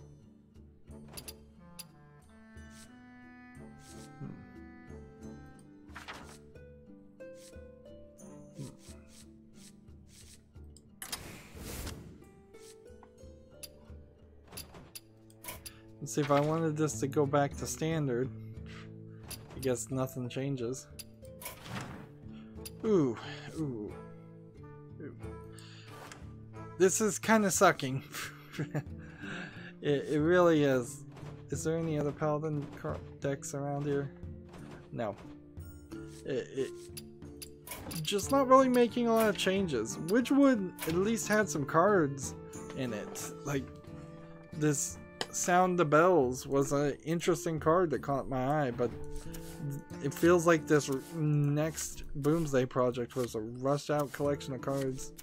And of course, Ben Bro, the guy in charge, doesn't work for the company, and he can't stop working after Witchwood came out, so maybe there's a connection there, maybe there isn't. Because yeah, I just don't see anything here that I have, at least, that makes sense, or even makes me want to play these cards. So I'm getting down to the point where I'm kind of regretting even buying any cards for the new expansion, instead of just, well, on my main account it would have been really silly to buy 100 classic card packs, but it wouldn't have been super silly to say buy a bunch of Nguru card packs or Frozen Throne card packs, whatever ones I could actually get. I think Frozen Throne may have been a single player expansion. Yeah, I really have nothing else to say here. I can't even for the life of me start to think about another Paladin. There was a Murloc Paladin deck that I'm playing, I believe, on my European account, but that's kind of it. So with these tiny little changes, I guess we could try this. We'll just play a couple games and then kind of just move on. I don't know if I even really need to play any games on this, as so little has changed. Arthas versus Rexar. And I really don't feel like Hearthstone is such a delicately designed game that you really, by taking out one card or adding one card, I don't think that's gonna drastically change your experience. Might change it a little, but I doubt it's gonna change it completely.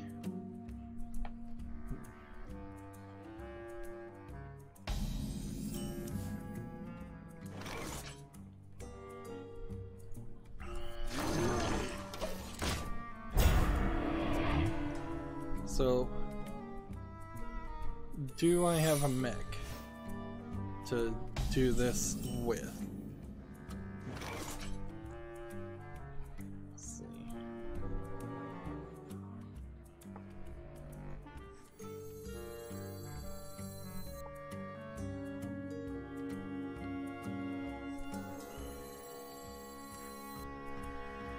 The light dims, but we fight.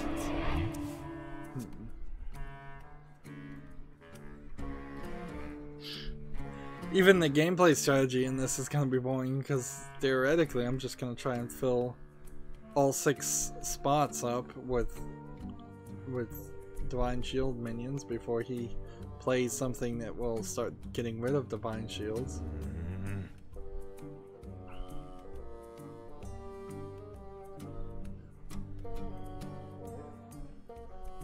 If I played this right now, it would be a 9/9, which isn't terrible.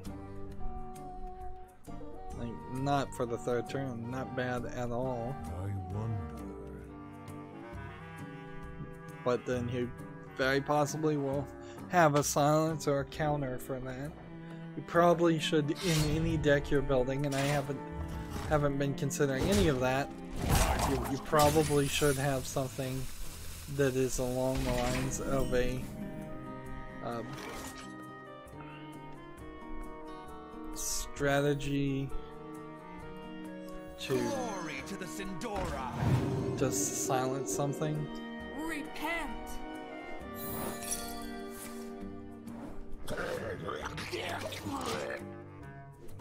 Yeah, theoretically you probably should have the owl or the other basic neutral character that silences minions. You probably should have the toxic ooze that would destroy a weapon. Those kind of are staples in any deck you're building, just so you have something that counters a weapon, something that counters a taunt minion, or something that's really powerful. Generally speaking, you just work your way through secrets. We've yet to see a card introduced that is a good secret destroyer.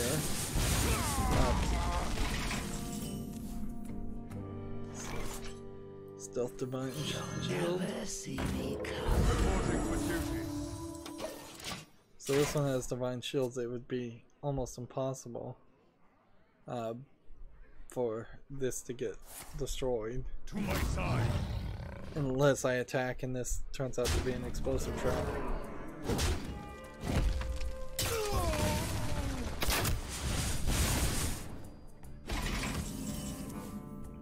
And meanwhile, while I am trying to get all this stuff done, Only a fool rejects the Lich King.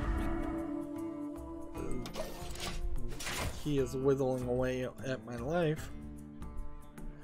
The Divine Shield deck is not terrible, but it is again built around the concept of doing a daily quest to play Divine Shield minions, which may not really even be a daily quest. It's hard to remember which ones are which.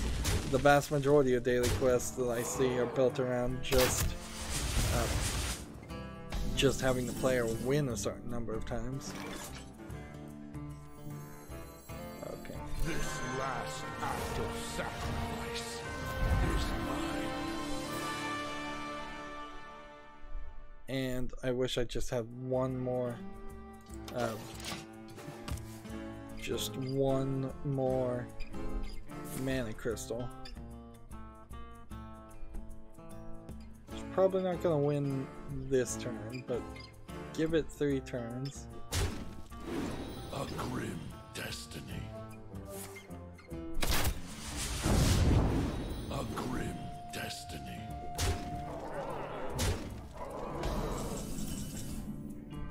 Okay. Can we do this? This. And then this. Glory to the Sindora. A grim destiny. So that works. Kill that. Let's just attack here. Alright, that didn't do anything. Attack there. So maybe I'll win. I've got 18, 19, 21.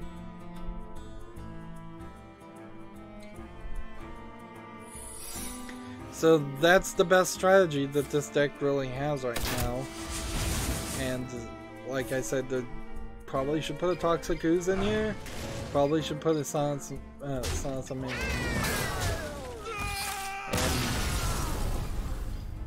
The couple new Divine Shield minions added didn't really add anything to it. Didn't change the game drastically.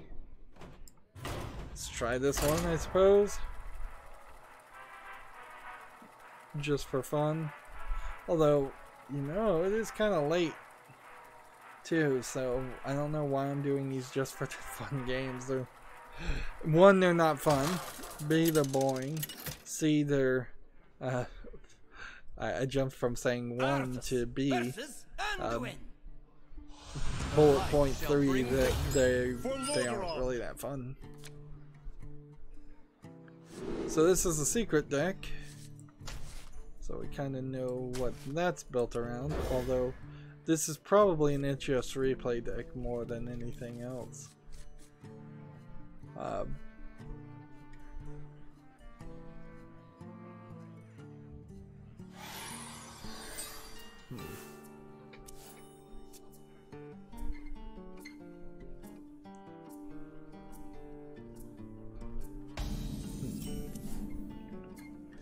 Play this, play this, play this in the turn. A priest is unlikely to be able to kill these two in this first or second turn.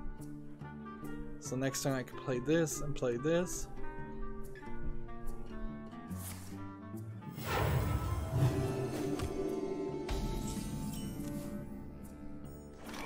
This, that, which then buffs these both up. 2, 3, 4s. And so we're already on our way to winning with our main strategy.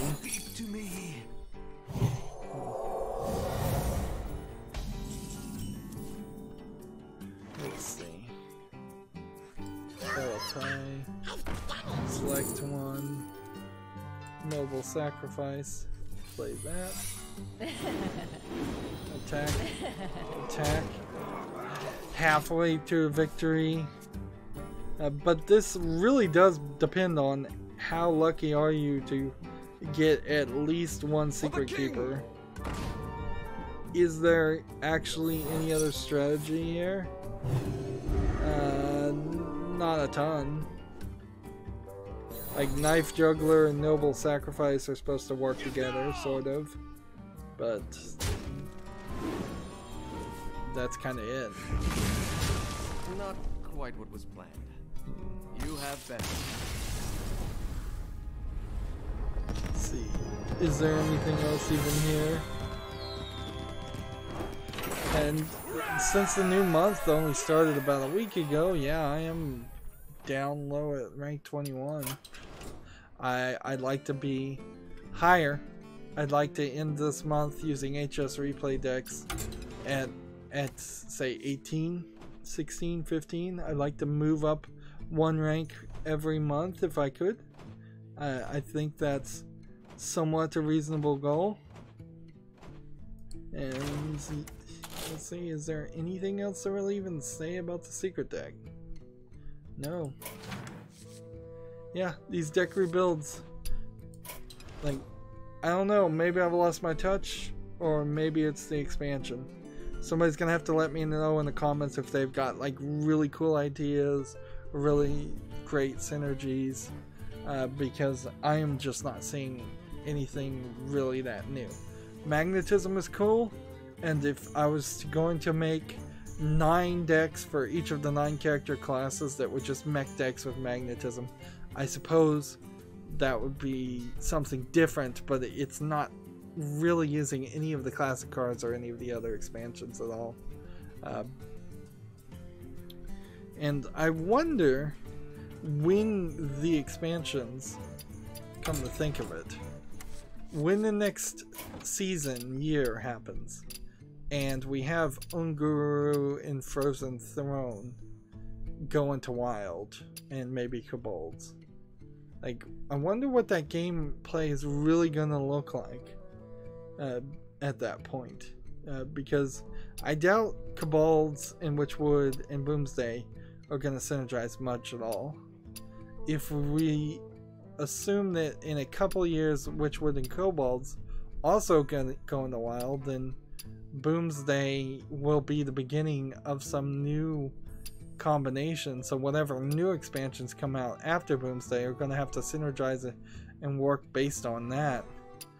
Maybe that was their trick all along, because Nexramas was a single player expansion, and then the first new card pack, if these are in chronological order, which I believe they are, would have been Goblins versus Gnomes, and that would have been where mechs all started with. And then as the single player expansion of Blackrock Mountain, and then the card pack expansion of Grand Tournament, and the single player expansion of League of Explorers, and the card pack expansion of Old Gods, and single player expansion of Karazhan, and the card pack expansion of Gadzistan, all happened in, I think, those orders. They all kind of had to play against Goblins versus Gnomes, or just ignore Goblins versus Gnomes, and I think for the most part they ignored Goblins versus Gnomes. So yeah. Anyways, there's no reason to delay it. That's going to be it for this recording. As always, I ask you to like, share, subscribe, comment, and watch every second of my videos. If you want to friend or follow me on any social media sites, there's a whole bunch of links down below in the description box. Thank you for watching. Have a good evening.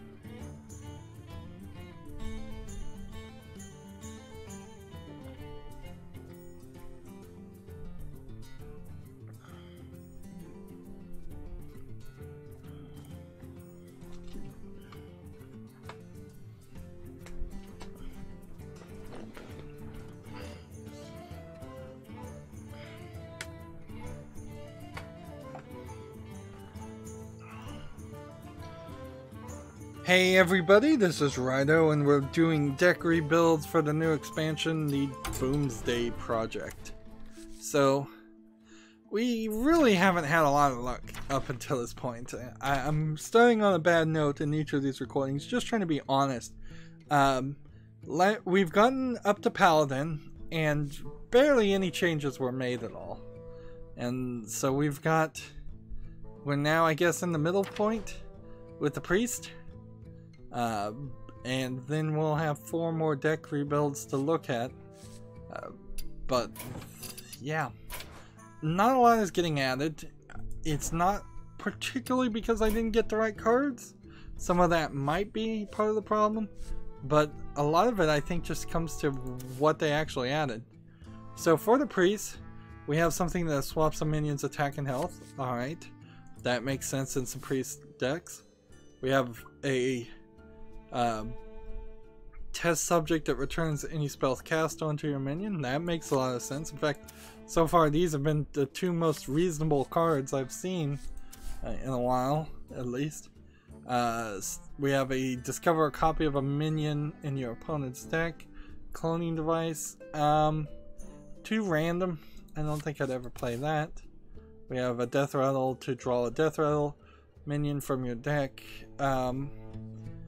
That's fine and all, I suppose, if you're trying to play a very specific death rattle strategy game, but almost, I think the real power in a card like this might be that you are only having one very specific death rattle minion in your entire 30 card deck, and you're trying to draw that very specific card. Getting the ability to draw other cards makes sense. Extra arms makes sense, certainly.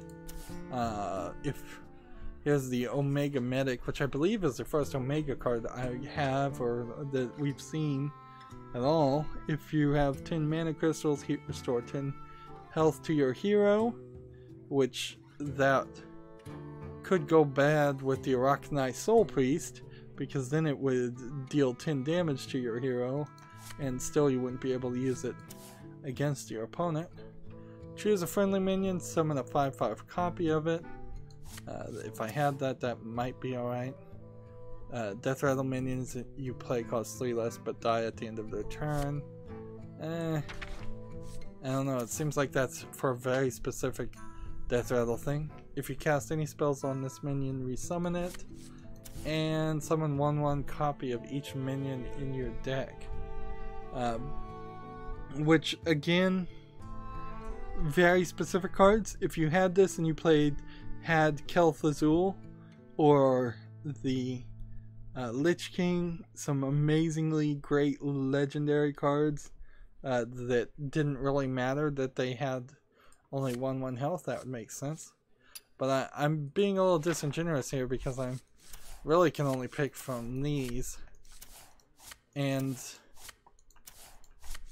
we've been already, or I've been already, through all the neutral cards. And 99.9% of them are mech things that have magnetic. And if you were going to build a mech deck for a priest, like any of the other characters, it would work pretty well, certainly, but there's not anything specific that you would accomplish from that. A lot of these cards, even though they kind of feel like they would be better than other cards that you might have as an option, they aren't the best if you have a decent collection of cards. I really foresee that esports players, the people with complete collections, or even close to complete collections, people who've been playing for 4 years like me, I imagine they aren't going to play too many of these cards. So what are my priest decks right now? The one priest deck I'm playing is most definitely an HS replay deck called Spiteful Priest, and it has very well thought out cards to get you the most amount of wins possible by doing quite a variety of things. You can see here's some that draws cards, here's that destroys an opponent's weapon. I think this Acidic Swamp Ooze and this Spellbreaker both are cards that probably you should have at least one copy in your deck always. You have a dragon that can't be targeted by spells or hero powers. You have a minion that gives random friendly minions +1/+1. You have a taunt that discovers another taunt. You have a taunt that increases its attack in the opponent's turn. You have a dragon that does 3 damage to all other minions. If you have a dragon that gets +1 attack and rush. So it's almost like a dragon deck, but not really. Give a random friendly minion +1/+1, gain +1 health for each card. At the end of the turn, get +3 attack. Take control of any enemy with 2 or less attack. Whenever a friendly minion is healed, gain a 3/3 whelp. And then the main strategy in this game is the Spectral Summoner. Battlecry, reveal a spell from your hand, summon a random minion that costs the same. The only spells in your hand are a 8 mana discover a minion that costs 8 or more and summon it, and the 10 mana control a minion. So because of that, at the 7th turn you either get an 8 mana minion or a 10 mana minion. The 8 mana Bone Mare, then as we talked about before, Free from Amber, discover a minion that costs 8 or more and summon it, and then Mind Control. And this deck works pretty well.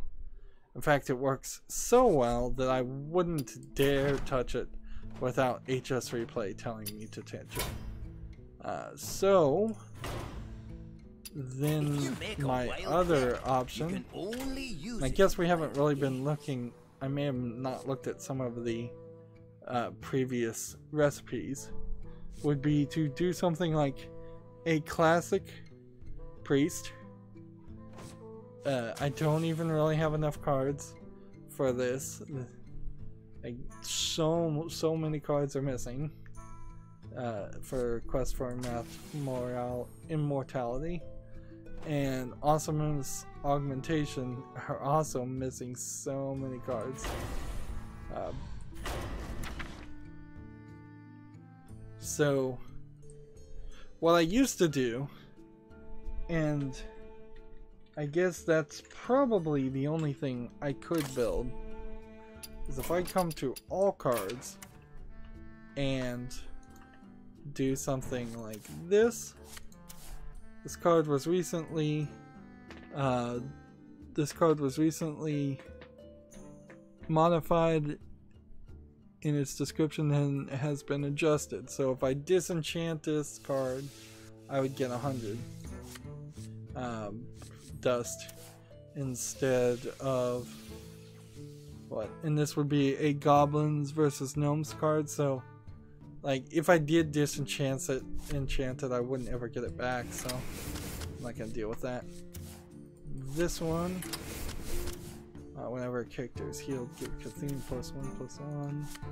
Take this one, and we'll take this one, and we'll take this one. Maybe we'll take that one. Alright, next thing we'll throw in here is this,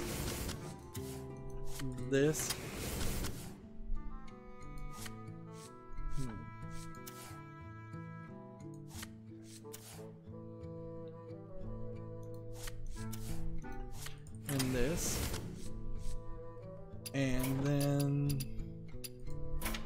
we'll start looking at other cards to add here, which this is pretty basic. What I'm doing right now is it's not incredibly new concept. It's just buffing up and increasing the health of minions to be able to then turn their health into attack. And maybe I could get some more mechs in here. And that's kind of the only thing that would make sense.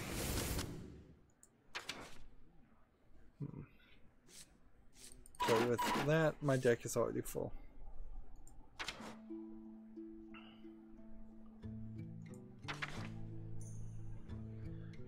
And usually what you do is you put something like this in, and so maybe the Arachni Soul Priest, and definitely Light Spawn. So let's see. Let's get rid of these.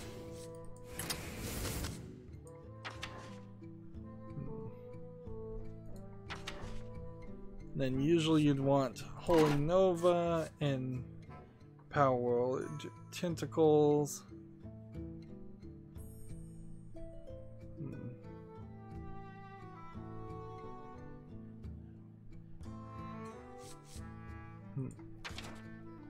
See, the problem I'm really with this game is the 30 card limit. People need to be able to step up their game and start playing a 60 card decks if they want to. And like this hero replacement card doesn't, I think, work with anything. Not anything I'm trying to do, at least. The priest is built around the sort of concept of you could be a good priest that heals a bunch of people, or you could be a bad priest that hurts a bunch of people. What is the quest here? Summon 7 Death Rattle minions. Yeah, you could definitely do a Death Rattle deck now. But you have to have that card. And how many of those really are wild? That one, and that one, and they kind of work together.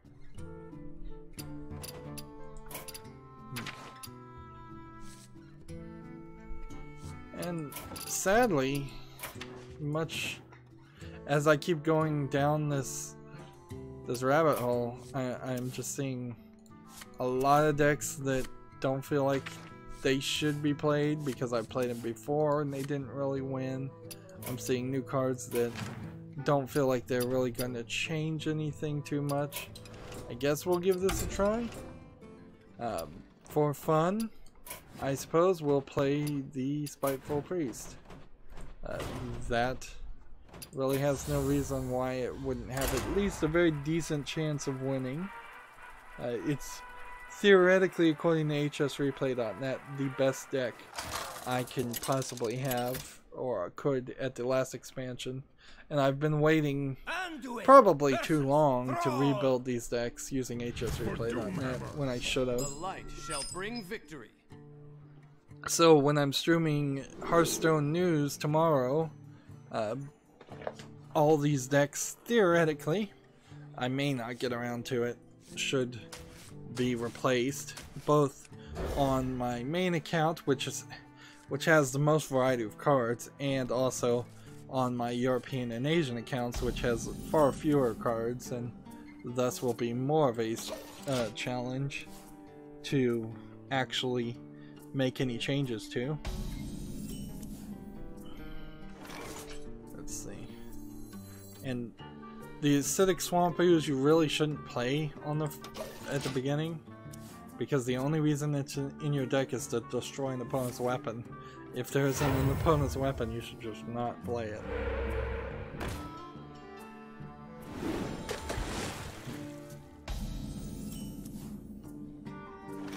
And so you kind of get left dealing with things like this.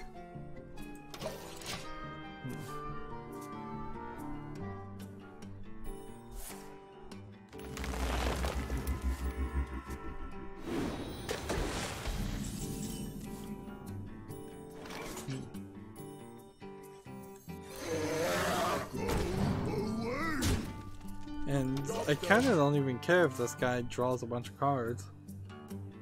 So I've got my silence, I've got my weapon destroyer, I've got my finish the game move, I've got my other finish the game move.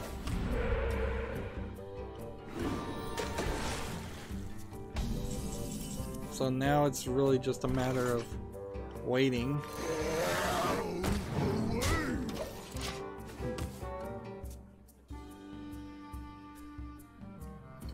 Two more turns I play this, and there's a 2/3 odds that it will be a 10 mana minion summoned, and a 1/3 odds of it'll be an 8 mana minion summoned. Now it's 50-50 odds.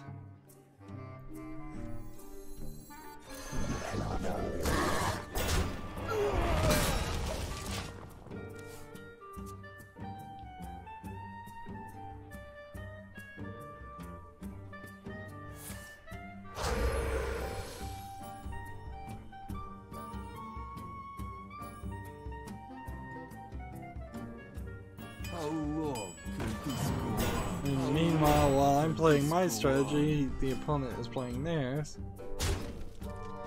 Which,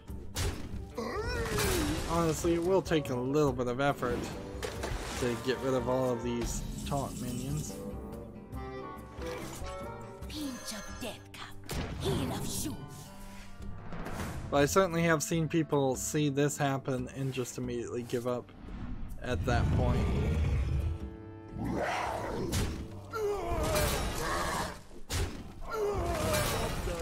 My hand is too full.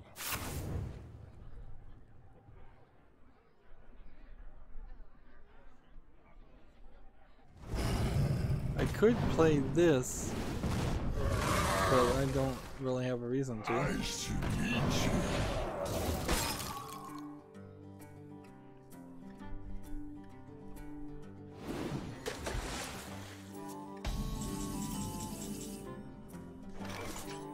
And I could play this.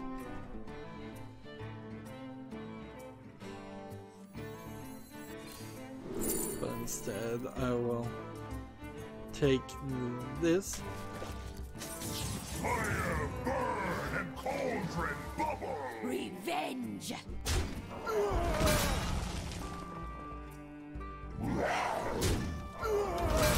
There we go. So 15, 19, 22 damage on the board with kind of an easy out.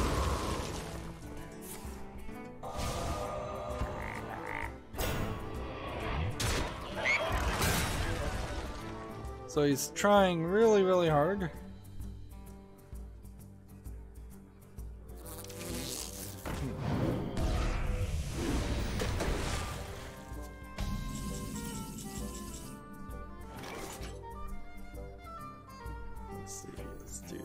This and then do this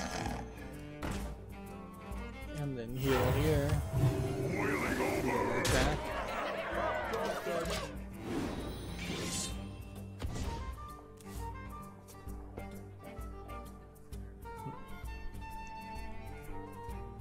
See, next turn I can take control of this guy, or if he plays something really powerful.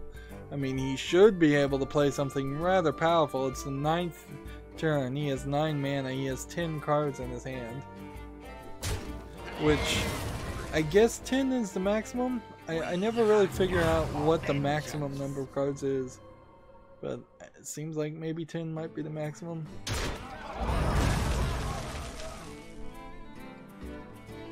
Well, he managed to remove anything on the field that was worth stealing, which that'll put me in a weird position.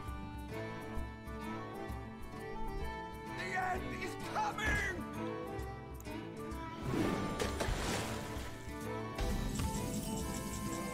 Let's see. Your magic shall not save you. Tortola, preserve us!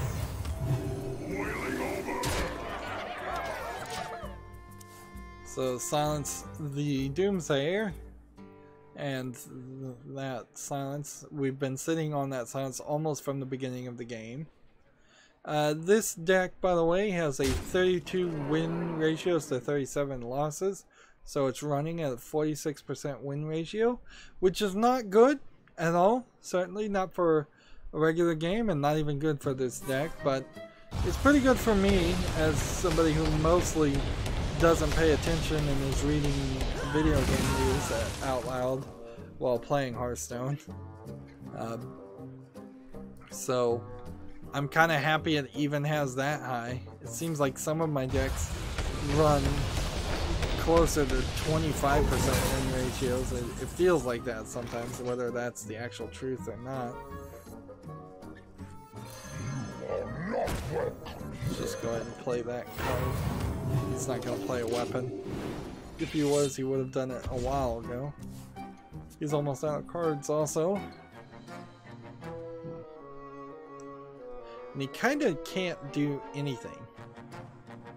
Because he's got 10 mana, he's got all these minions, but you still really can't do anything. Of course, he's also playing in a weird way. Let's just take this and this. Awaken my children. And this.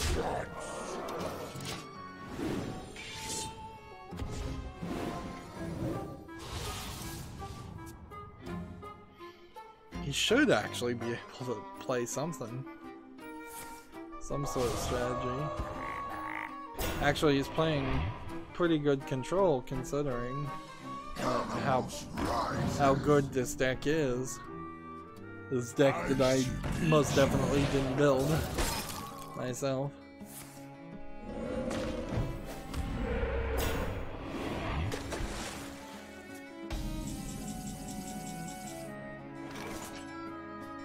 Pinch of death cup, heel of shoes.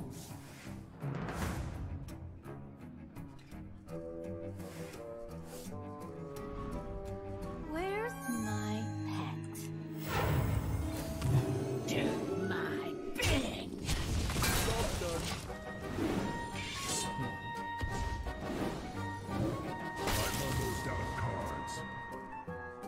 got one more card remaining.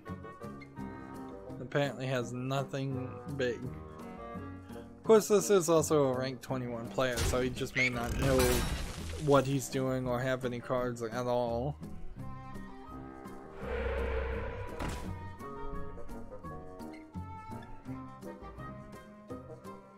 Here's an interesting thought. If I play this and drag it in the middle here, can it make this guy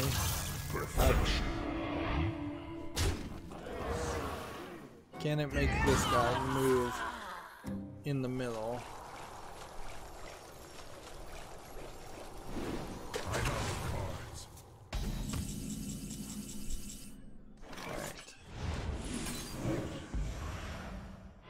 Raptor strike. Revenge. Primitive. Job done. And it seems like he's chosen to just fatigue himself to death. I have 13 cards still remaining. He drew so many extra ones. I wake once more. Like, alright, so he's returned everything. They now cost 1. What is that going to do? Does he have something like a Shudder Walk or something that he thinks is going to do something crazy?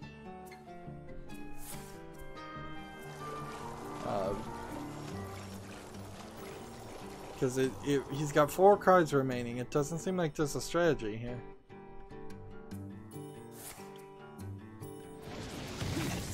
He's gonna evolve that one guy once when he could have theoretically evolved it like 10 times.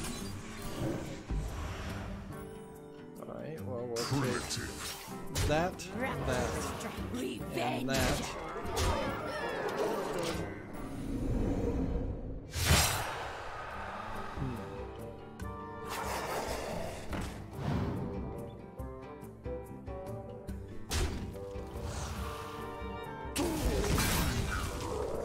And like, who cares if these guys are...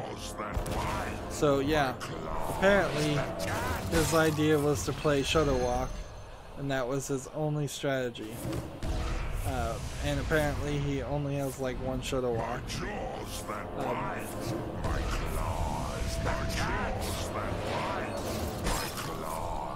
If this wins for them, the Shudder Walk is going to be my new most hated deck, meta deck, which it was definitely working its way towards being the most new annoying things. So he is doing like 3 damage to me and healing 3 damage to himself. And this is why they nerfed Shudder Walk and said, no, it's only going to do so many actions and then it's going to stop. Just to keep the game from going on forever. And see, even though the turn is ended, this is still going to go on. And he is actually going to win. This is just ridiculous. It's as bad as the Mage with the Sorcerer's Apprentices and the Archmage and Antonitis. It's just a BS way to win. Alright. Here.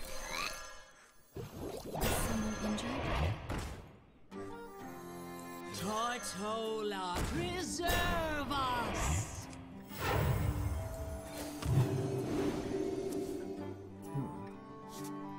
Rumble! And he's just gonna play Shudder Walk again, and he'll win.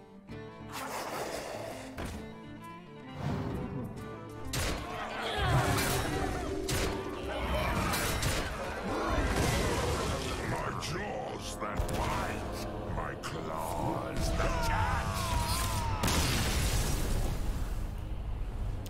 Well, that's total BS. Total, complete BS. And maybe HS Replay will tell me, yeah, play that Shutterwalk meta deck. Because that's what everybody's playing and that's what everybody's winning with. Ah, man. There's this video I put out of why Hearthstone sucks a while ago. And people are watching it right about now. A little bit more often. And I'm like, yeah, I'm pretty sure something very similar to that happened to me. I think it was like a clip of me streaming too, and I usually don't do clips at all of me streaming. But yeah. There was no realistic reason why I should have lost there. I was playing strategy, they were playing random BS. Anduin versus Rexa. And I don't think there was a point where I could have silenced Shutterwalk or destroyed Shutterwalk or destroyed their deck or done anything really at all. Okay. Return any spells you cast on this guy, so I want to try this card, so I'm going to hold on to it. And then I want to try this card, so I'm going to hold on to it. But this priest deck is probably not a great priest deck. It's probably a very basic, yeah, you get the idea type priest deck where nothing's really going to be that interesting.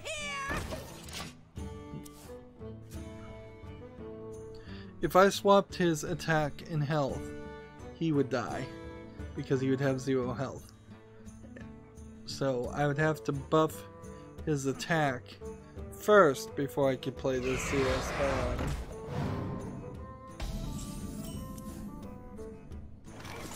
Let's see, restore 3 health and get a light spawn. Can't do that quite yet. I could swap this guy's attack and health, and I could have kept this one alive a little bit longer.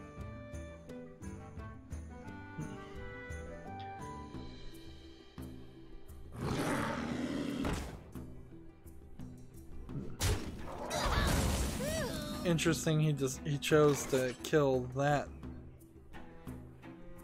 when there really wasn't a reason for it to be killed. Alright. Let's go ahead and do this. In return.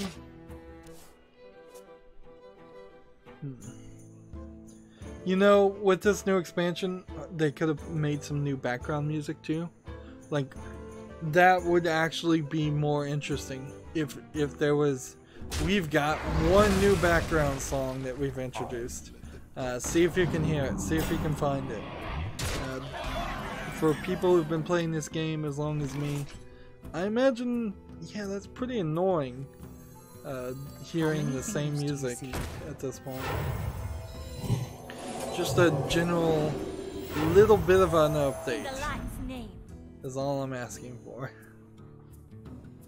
Let's see. One new song. But then on the other hand, these little side things, which I haven't seen any new side thing for this Boomsday project. So if there is a Boomsday project sideboard, I haven't been paying attention to that.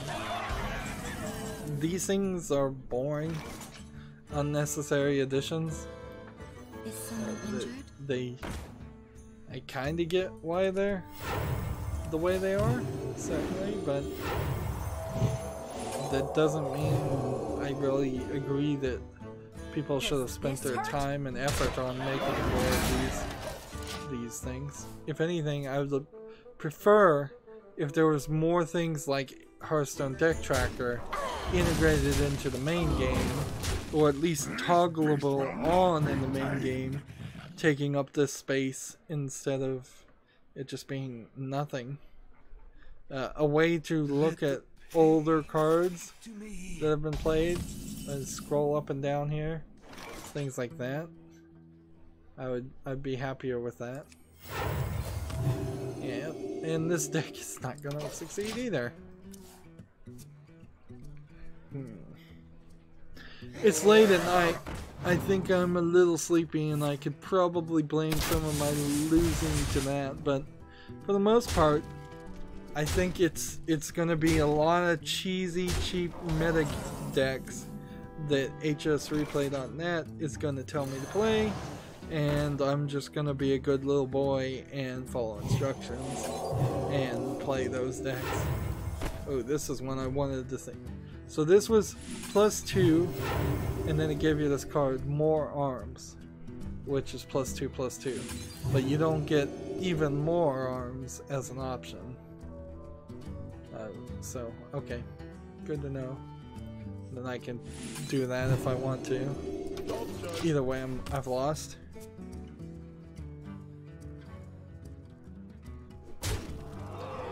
Yeah, I can't help but feel like I'm just approaching this from a I don't know, jaded perspective.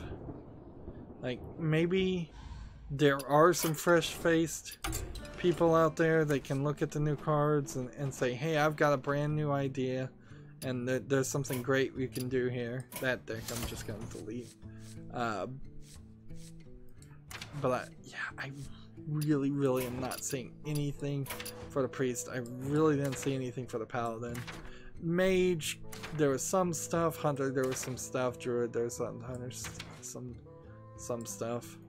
The only thing that seems to synchronize here or synergize is if you just make a mech deck with a bunch of neutral cards. And if you're going to make decks with just almost all neutral cards, then why have character classes at all? See, this is going late though, so I'm not gonna belabor the point. That's the priest deck rebuild, which literally was no rebuild at all. Which is kind of what the paladin was also. I'm holding on the Spiteful Priest until HS Replay tells me to do different. Whizbang is still there, I suppose. But yeah.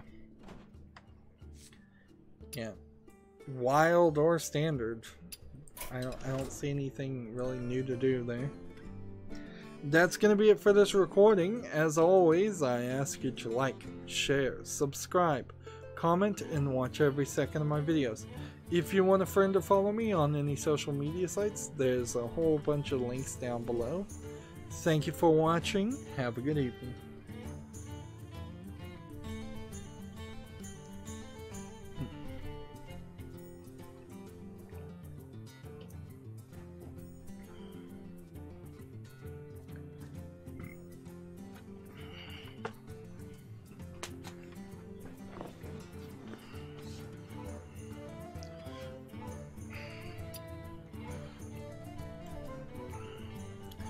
Hey everybody, this is Rydo and we're back to Hearthstone.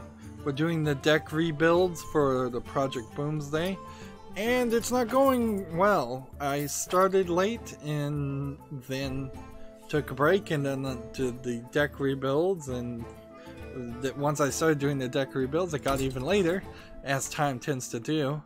But on top of that, I don't know if I'm just tired or if I'm just not seeing new possibilities that actually exist there. To me, it certainly feels like there's very little to change or add from the cards I got from Boomsday. In fact, so much so that I really didn't do anything with the priest, and I barely did anything with the paladin. Let's look at the rogue at least and give the rogue a fair shot. The rogue does have a card that immediately springs to mind. I don't know if I actually have it though. The card that springs to mind is not trigger friendly minions death rattle twice, although you could make a pretty decent death rattle deck. It's this legendary card, draw the rest of your deck. Now that seems like it's an insane thought, but if you merge it also with this other card you don't have, So if you have 3200 dust or just happen to get lucky and get both of these legendaries, if you have no cards in your deck, hand, or battlefield, destroy the enemy hero as a death rattle. So you can put this on the field, it just has to die as the only thing left. Which could then be done with, let's see, the dragon. If we type in discard, because that would be the hard thing, is getting rid of cards in your hand. Destroy all other minions and discard your hand. So if you have Deathwing, theoretically, maybe Deathwing works with that character. Maybe. But I don't have that character. You could potentially also have this and a bunch of weapons and discard things that way. Or you could play as a warlock and have your pick of the litter as far as destroy all minions and discard your hand there. That might work too with that card. Discard 6 cards and summon a nether portal. Draw 3 cards, discard any spells, and gain 10 mana as discard your hand. 10 mana crystals, discard your hand. That might work in WoW too. Yeah, or you would just have to play, and that would be the other thing. So yeah, that card sounds like it might synergize and be really cool for a one-turn kill, which or a crazy Exodia style, to reference the Yu-Gi-Oh card game. That starts to make some sense, but you would have to draw the rest of your deck or play out to that point. And I don't have that card, so forget it. What else? What do we have? Well, let's see. Start at the beginning. We have a rogue card that is Battlecry. Shuffle 3 copies of a friendly minion into your deck. Which, as a rogue character, that doesn't mean too much. I could imagine what you could do as a pirate deck and play the parrot pirate with this and maybe get something there.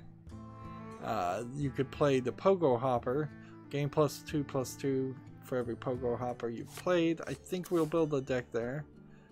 Let's see. We could double the battle cry on that one too. Add 2 random death rattle cards to your hand. Shuffle 10 cards from your opponent's class into your deck. They cost 1. We could play that, I guess. But that's just a card steal mechanic. Summon a 1/1 ooze with poisonous and rush when that dies. Give a friendly minion +4. And Battlecry, discover Death Rattle minion, also gain its Death Rattle, which there is probably a Death Rattle deck I can build in here. So what do we have right now with Rogue? Right now we have a Pirates deck designed to play pirates, and let's see, do I not have patches? Where are you, patches? Should be in here somewhere. Let's look. This is let's convert this to wild and then search the key phrase pirate and see if I'm actually missing a pirate. The problem, even if I'm not even sure there is a daily quest to play pirates. At this point though, there's so many available that you have a pick. Definitely. I'm not going low on pirate things. Let's see, the amalgamation, Nightmare Amalgam is also a pirate, but it's everything. I don't have patches. So after you play a pirate, summon this minion from your deck. I can put 3 copies in my deck and then summon him back out. Is there any other pirates that I don't have? No. So if I had more dust, I would just create this right now, because this also what is this? This is Mean Streets of Gadgets, and as far as a card, there's some reward cards, or at least there used to be. Maybe they're now just under Hall of Fame. That you were supposed to be rewarded like this when you had all the Murlocs, and that stopped apparently being the case. And now these Hall of Fame cards, which were originally classic cards, have been moved. And the quote-unquote Hall of Fame is getting bigger and bigger as far as cards that they really don't want you to play, but they were basic cards, so they had to create this new term for them. So that gets us back to where we were. There's really no reason to change the Pirates deck. Yeah, there's no pirate / mech.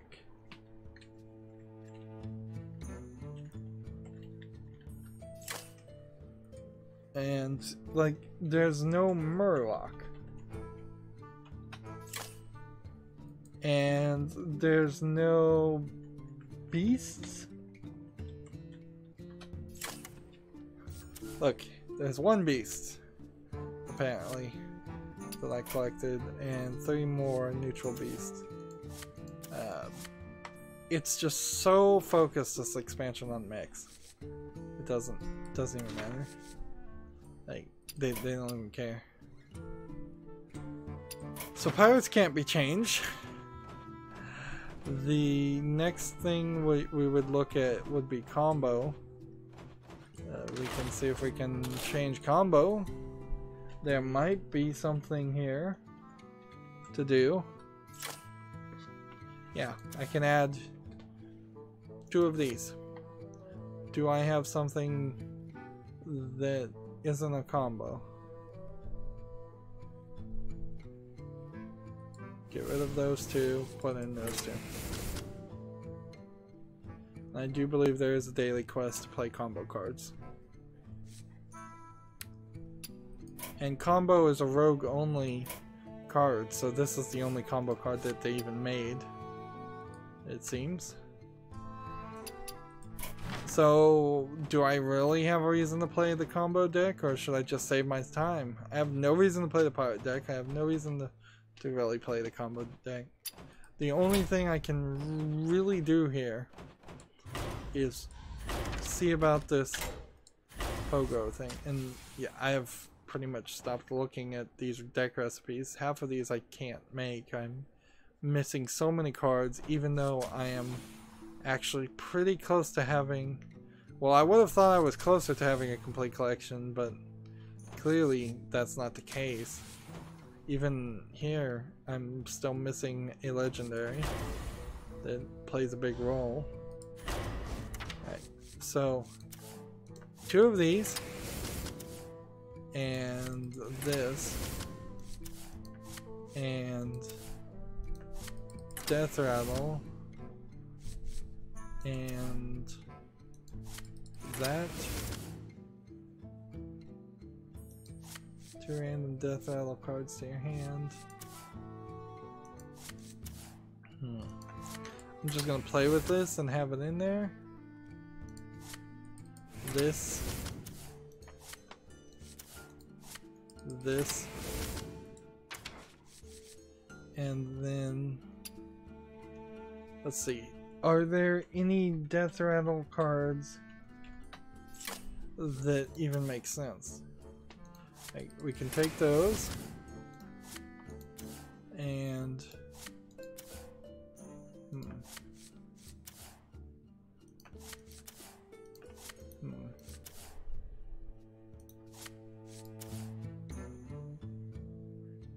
So random minions you hand that costs less. Add 2 1/1 rush sparks. Yeah, I'm not saying anything here. Alright, going to all cards. Now we can take this. We can take Fugan and Stalag again. For Thaddeus, we can take Baron Rivendell. See, I've already made one Death Rattle deck, so I wouldn't be surprised if I have less opportunities actually to do it with a rogue than I do with other things. Let's see, discover a Death Rattle thing. Cheat Death. Jade Summons. Draw a card. If it has Death Rattle, draw it again. Add a random card. Add a weapon. Choose a friendly, gain a copy of its Death Rattle. Let's see. Return a random friend to your hand. Summon a 1/1 copy of a minion from your hand. We'll take that. Let's see. Destroy 1 minion. We'll take those. And that gets us back to this card and this card are both kind of the same card, aren't they?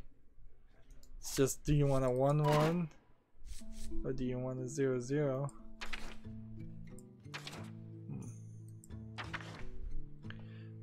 Let's see. Unlike the Hunter, I think there's less cards and spells that will trigger Death Rattles, but that's probably not a big issue at all. The Death Rattles are pretty easy to trigger and kind of hard to miss not trigger.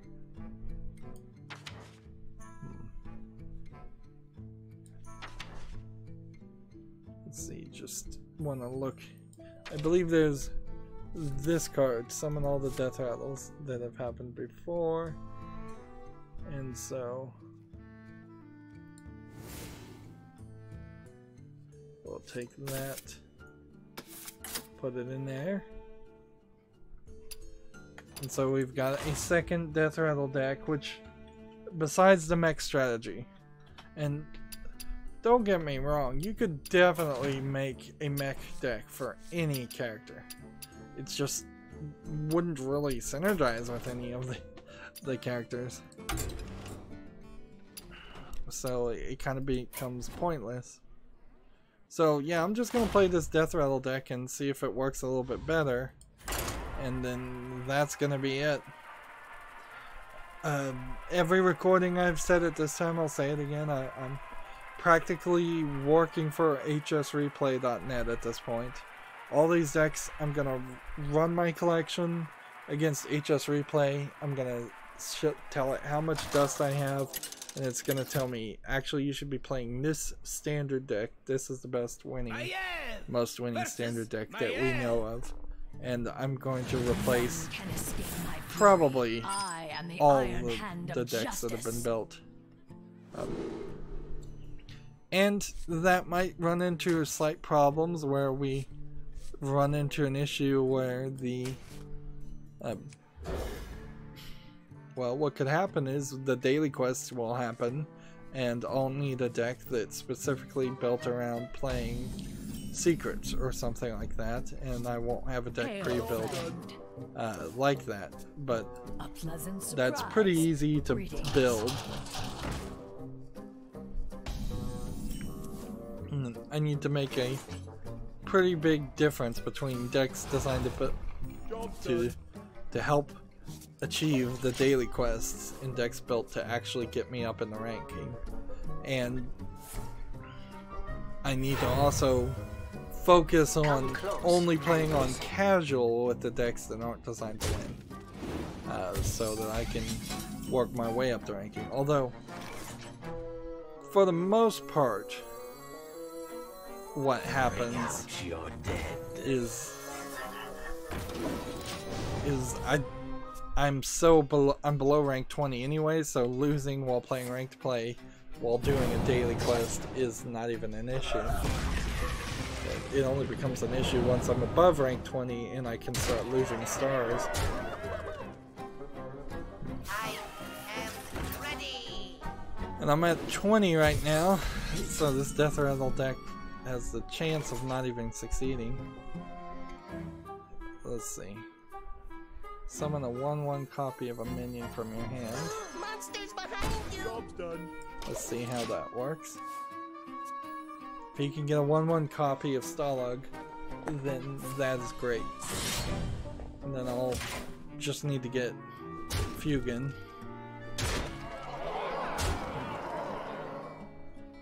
Of course, I could also just lose right now.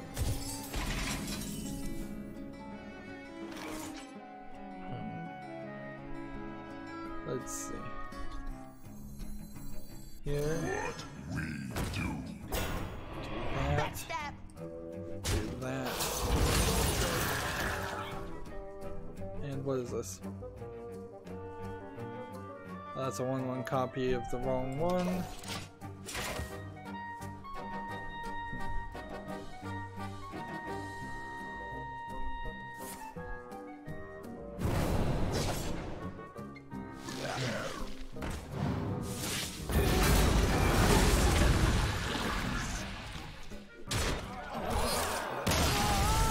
See, that wasn't really even a fair try on the game. Like, I just got unlucky there. I really feel like if I play a second time, I guess we'll give it a second try. We've crossed the point where I'm into the next daily quest. Before that happens though, let's see if we can re-roll this. And see, if I'm gonna play a Murloc deck, I'm gonna need a Murloc deck tomorrow. So that's one more thing I'll have to work on. I'm probably gonna be up all night till 5 or 6 in the morning.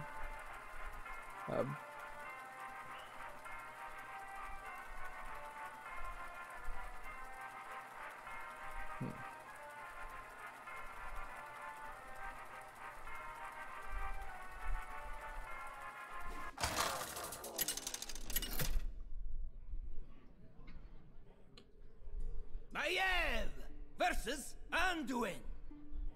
The light shall bring victory. Try this again. None can escape my fury.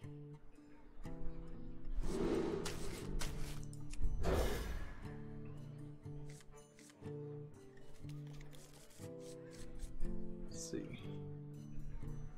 I would like to try this card.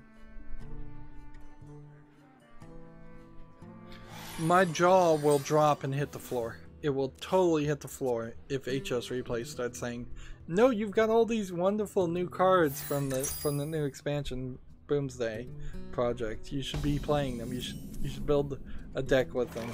My jaw will totally hit the door if that actually happens.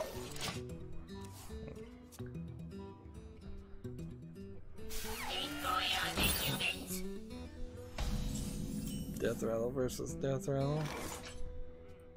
This. Oh, goody. Play.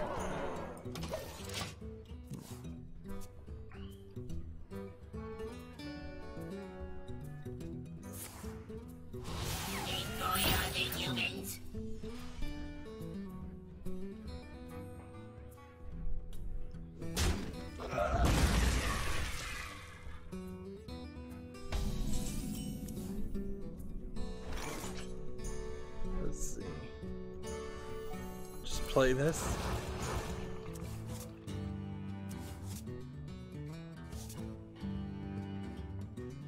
And that didn't work. Alright, moving forward. Maybe you shouldn't play Goblin Bomb, come to think of it. Goblin Bomb seems like it's a pain. It would make sense, I guess, if you're playing with magnetized cards, but otherwise they're never going to attack them. That will just never happen. Alright. This guy can die. He can die fine.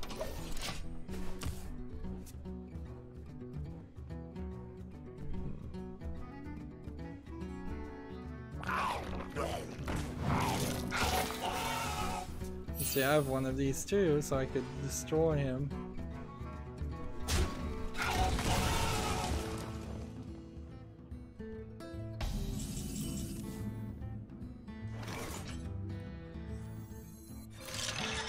Copy that. And attack.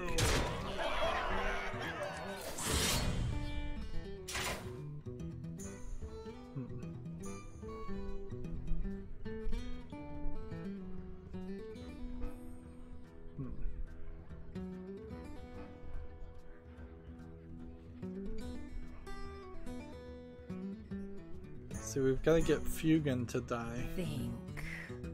Oh, wait, it's my turn, isn't it? Oops.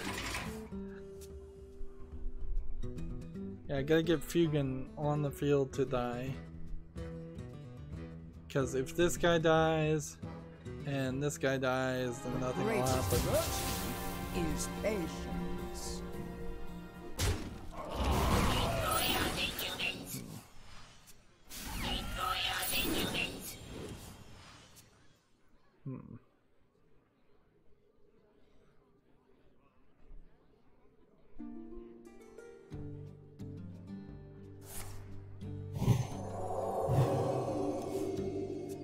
Is someone injured?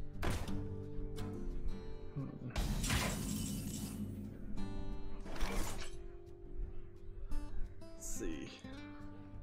I'm gonna play this, and then we'll play the Pogo Hopper. And the Pogo Hopper, I guess, yeah, I would have to return it to the field, to the deck. Yeah, Pogo Hopper's useless, isn't it? I thought there was something more to its ability where it put a copy of a copy of itself in your deck or something, but it doesn't by itself.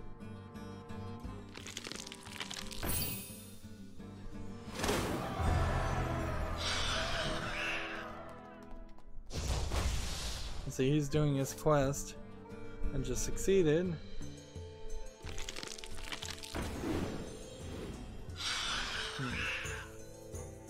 Meanwhile, I'm still trying to find a copy of the character I want, which I'm not succeeding in finding. Cloning that guy didn't help. His strategy is probably just too slow. It really just, I imagine, boils down to that simple concept. It's too slow, it's never going to succeed.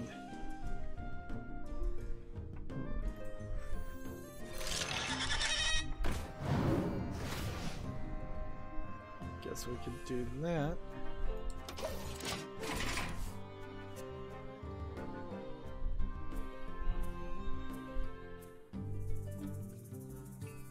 See if I could keep these two alive, draw Fugan, place this, or play this, then destroy him. Either one of them would work pretty well. But it all kind of depends on, can I just draw a Fugan? And having a strategy built around one card, not a smart move. One or two cards. That's kind of the opposite of synergy. It's showboating, I suppose, might be a good phrase.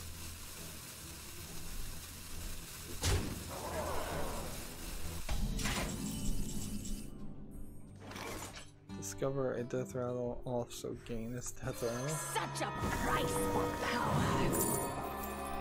Let's see.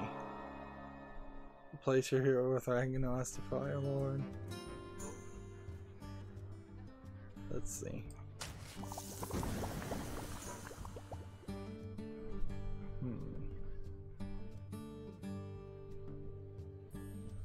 Well, Backstab.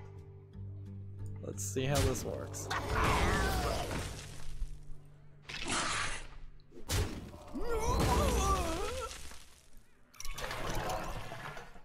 It's not gonna work at all.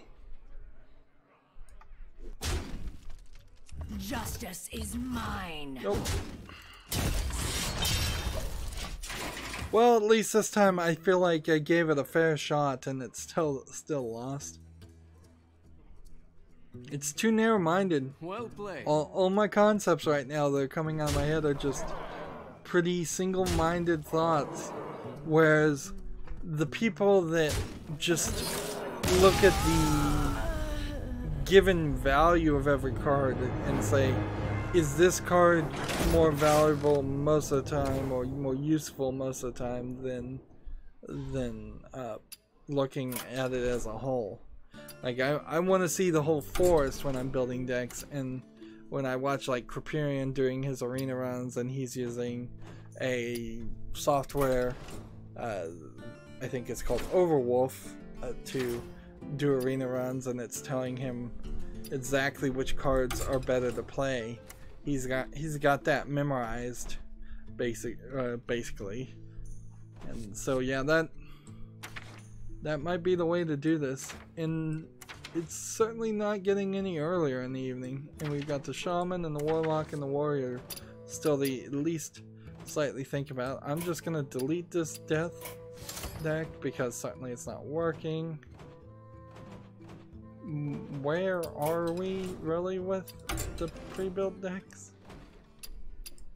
Yeah, I've got like 4 slots empty, which is fine, I guess. I could theoretically get rid of all the wild decks if I wanted to. Well, that's going to be it for this recording. As always, I ask you to like, share, subscribe, comment, and watch every second of my videos. If you want a friend or follow me on any social media sites, there's a whole bunch of links down below in the description box. Thank you for watching. Have a good evening.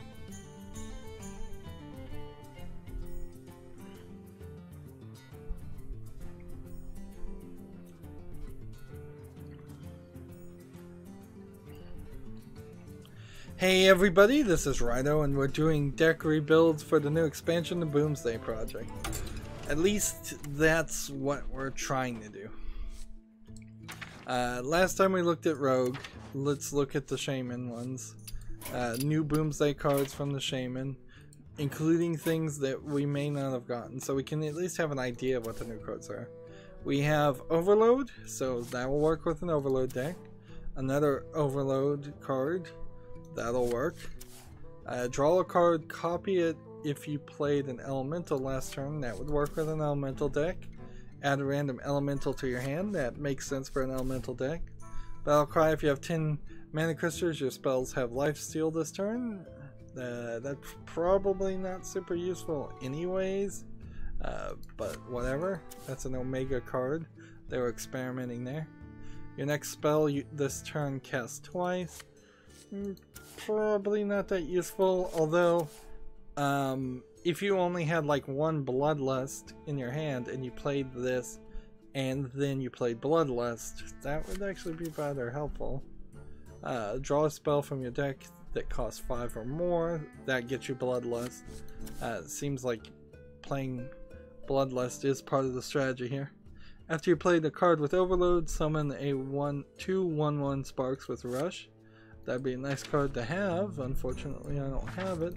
And I don't know if I should spend 400 dust to craft it. Eureka, summon a copy of a random minion from your hand. For 6 mana, that's probably not worth it. Particularly for the Shaman. And then transform your minions into random legendary minions. Which, this is kind of what the Unguru Journey to the Golden Monkey card did, but it seems like it's a lot easier to accomplish. Either way, I don't have those cards. So what do I have right now for a Shaman? Shaman, where are you? I have a Murloc deck that really has no reason to be touched. The reason I guess I have a Murloc deck under the Shaman is because I have the quest to summon 10 Murlocs and get Megafin. This Murloc deck works pretty well, but it does suffer if you can manage to make the game last long enough. If I win in the first 5 turns, I'll probably always win. There's Bloodlust. If I make it to a 6th turn, there's a decent chance I'm gonna lose. And that's it. Alright, so we'll make a new Shaman deck, a wild deck for the moment. And I do have enough cards on my main account to make the classic deck. Every single card. I don't have enough to make the Witchwood deck. I'm missing a pretty considerable amount of cards, including a hero replacement card. And I'm missing a considerable amount of the Stormbringer deck. So, yeah. If I wasn't going to use hsreplay.net to build the decks for me and help me, I probably would just be checking the classic recipe and just using that for everything. So, Overload is the key phrase to search, and we'll throw that in and throw that in, and then we'll just go to all cards, and whenever you play an Overload, gain 1 attack per locked mana crystal. Play that and unlock your loaded crystal. Okay. Unlock your overloaded mana crystals. Okay. Whenever you overload, gain +1/+1. And take this one. And we'll take that one. Let's see. Overload 3 manas. We'll take that. Let's go back now and start thinking about what other cards I want. You could be half Overload, half Elemental here. That seems like that's totally doable. Don't want to draw 2 cards in Overload? No, probably not. Deal some damage, Overloaded. Get a weapon that's overloaded. Maybe. Take this totem that's overloaded.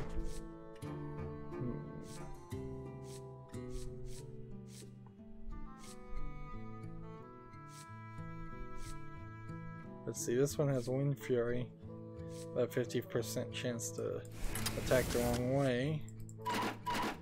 Okay, that's at 30 as far as just building an Overload deck.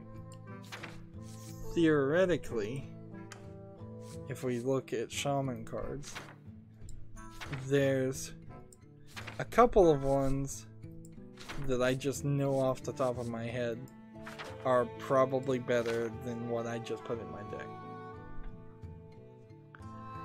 So, Evolve? Not really. Let's see. That, not really. I kind of do want to play my Murloc deck, even though I'm not going to change anything. Just I want a Murloc game to win something. So this Flame Tongue Totem is worth having, so I'm gonna throw that out and take those two instead. And deal 1 damage to all enemies and summon a random 1-cost minion. Probably not needed. And there's one more Bloodlust that I want to throw in here. So I'll get rid of these two, throw in these two. And I think that's kind of it. Like, not a lot changes there. Maybe where I just am missing cards in general. Yeah, that is totally possible. Like, for instance, the Shudderwalk. If I had the Shudderwalk, then there would be this amazingly crazy, stupid, cheaty way to win. To repeat all the battle cries that have been played in the game. Hagatha the Witch might also be a very useful card. And it really does feel like that my accounts just always are getting the short end of the stick as far as cards. I get legendaries, sure, but it doesn't feel like I get the right ones. It doesn't feel like I get ones that would be helpful. I imagine that probably is the same feeling that everybody has, though, so I would imagine it is really a case of just Hearthstone being Hearthstone and feeling like not a super fun game to play, particularly in the long amount of time that I've been playing it. Like today, after doing 150 card pack opening video, 150 plus card pack opening video. So what does this actually translate to as far as things you wouldn't be able to play? Lava Shock would be out, and this would be out, and this would be out, and this would be out. So I think missing out on the Tunnel Trog is probably the most unacceptable of the things that would be missing, where everything else would probably be alright. So let's, before we... Yeah, I don't have time to play Murloc. I don't. Like, Murloc is Murloc. I love Murloc because it's quick. Even if I'm gonna lose, it's a quick loss. So let's just move over to the Custom Shaman and try that out.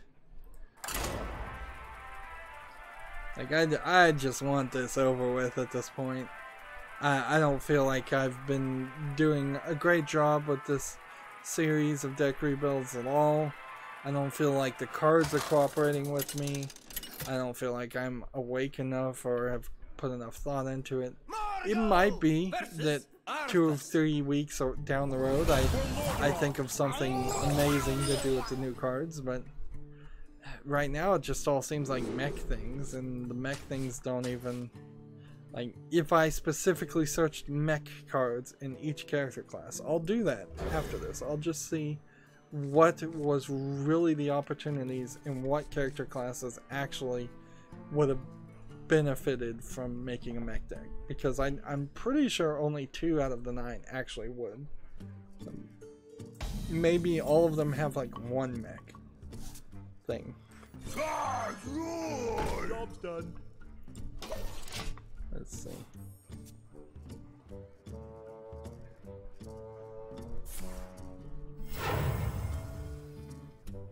Shields up. Red alert.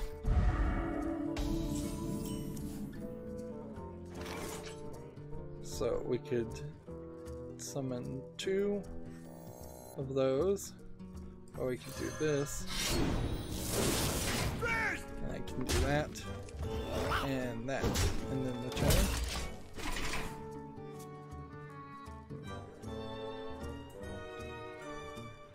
Converting stored energy.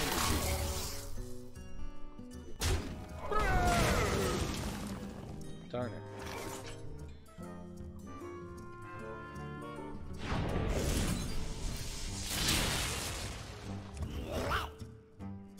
Just kill this guy. Who did it merge with, by the way? That one.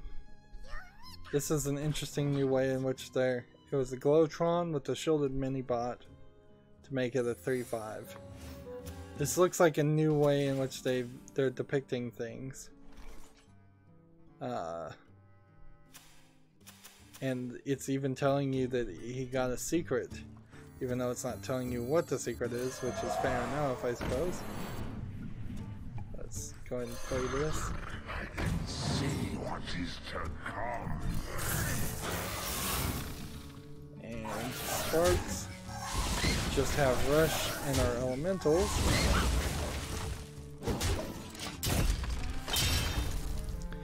Problem with playing an overload deck is that you're going to run out of cards, and instead of playing strategically and holding back, you're just going to end up wasting a lot of resources.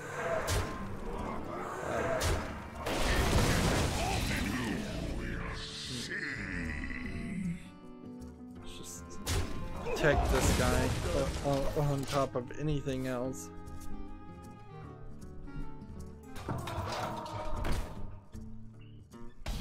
I have no idea what you do to make this guy a actual valid target.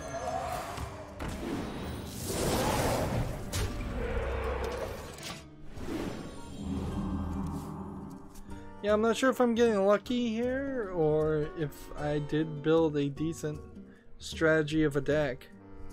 But this is hardly a new strategy either. It's just a couple of new spells to possibly bring back some old decks that people have been playing for a while.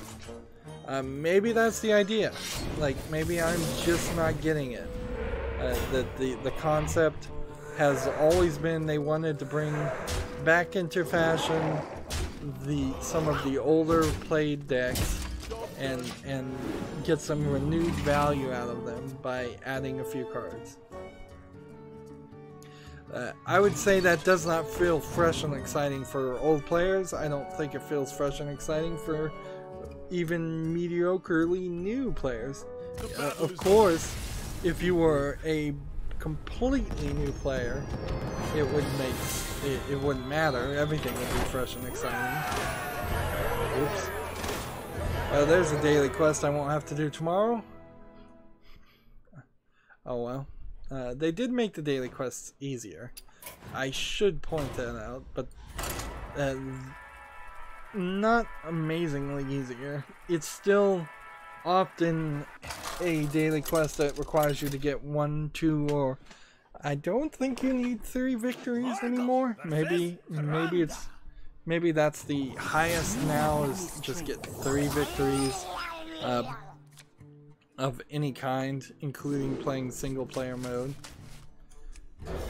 So yes, I did just decide to play the Murloc deck. Let's just show it off. There's no changes here. It's the same old Murloc deck I have been playing for a while now. It works relatively well. It just...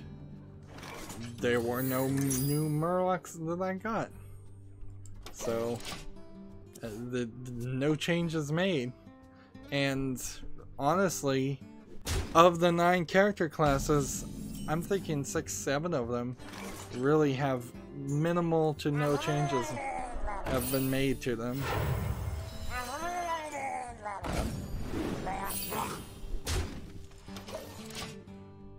Which, if I was going to know that I was barely going to use any of these cards in this expansion, I would have just saved my gold for the next expansion and bought fewer packs.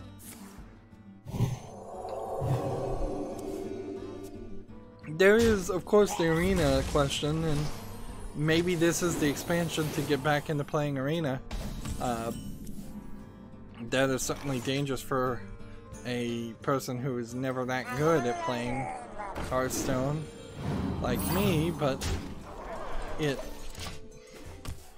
if I'm not gonna find any new enjoyment playing ranked, why not try to play arena, try to get more gold and more packs and more dust? The problem, I think, is I don't get more gold or packs or dust, and it's at least easier for the amount of time you have to put into an arena run to just save the gold and buy packs. You need to win, I believe, 7 times in the arena run to guarantee getting something of value equal to buying a pack.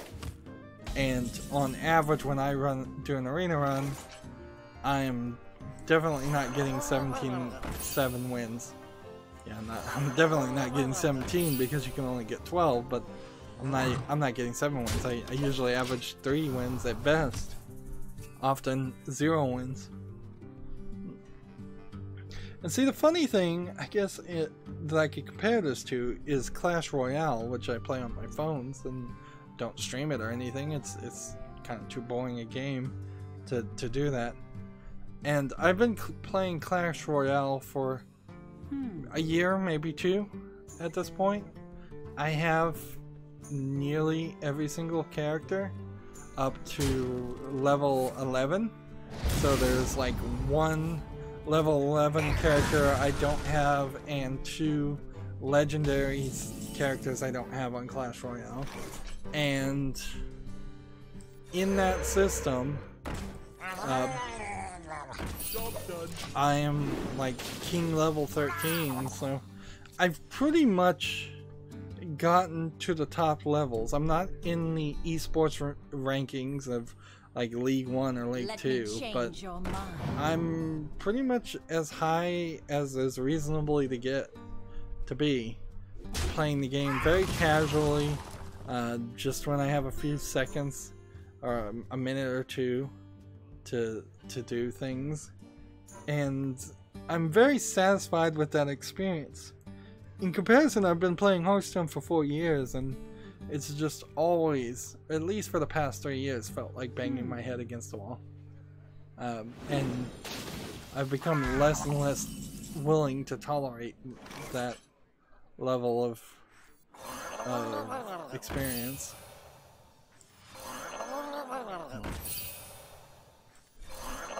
So my Mega Fin quest is going to be done. And we can attack here.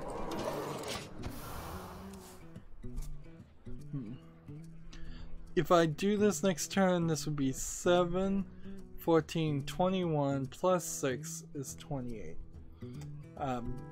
There's enough here for a kill next turn if he doesn't kill something.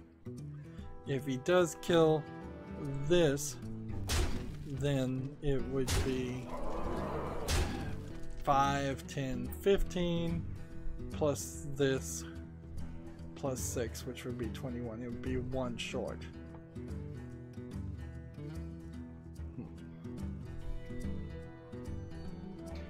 And he was willing to risk it, I suppose, unless he can play some spell. He's got 7 mana, so he may be doing the math, or he may have just lost.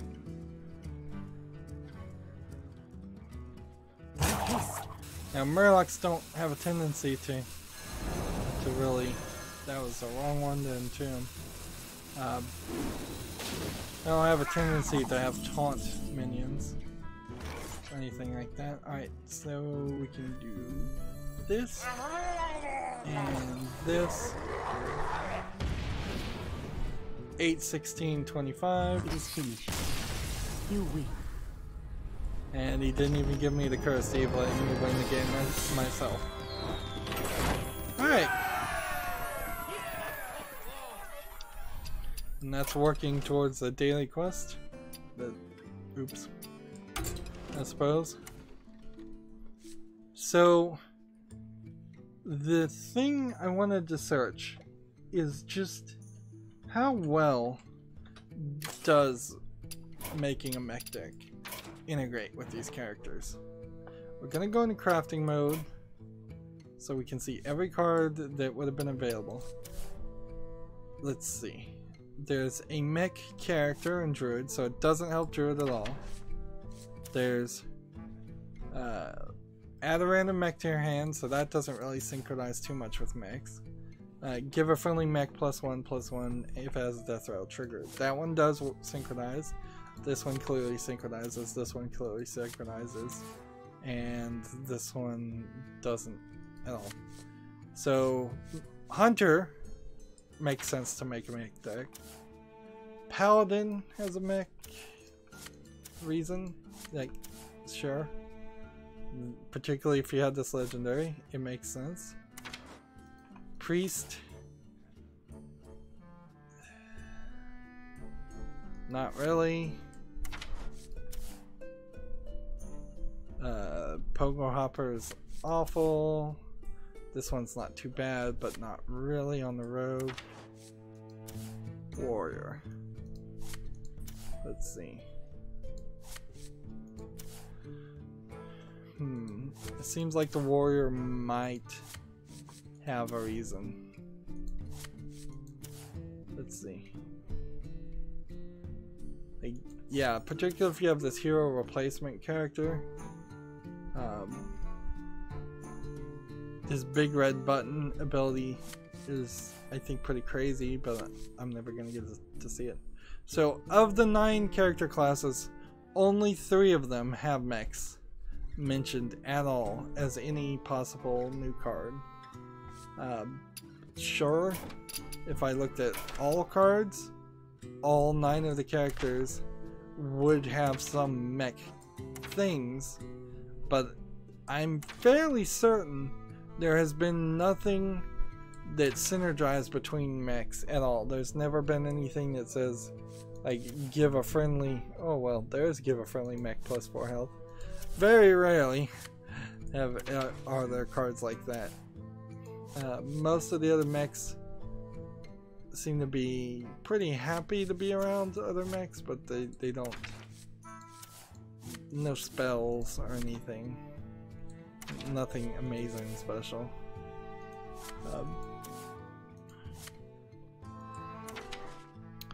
So yeah, when you get to the point of making your expansion all about mechs, and mechs feel like the minion class of the neutral parties, people that don't want to use their character class cards at all, that's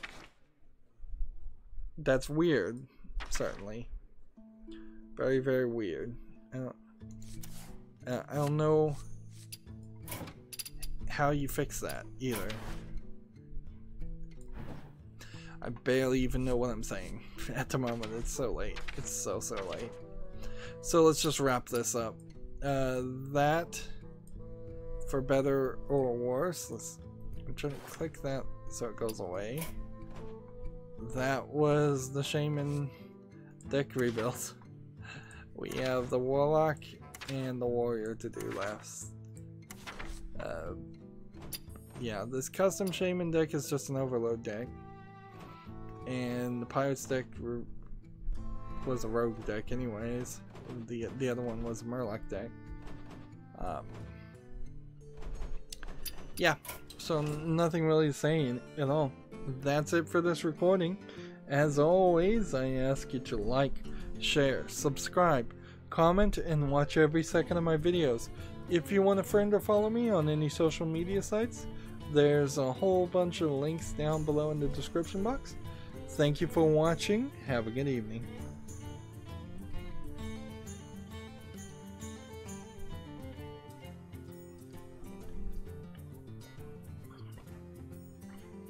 Now, this is the stream where somebody should accuse me of sounding sleepy, because I'll fully agree with them on that.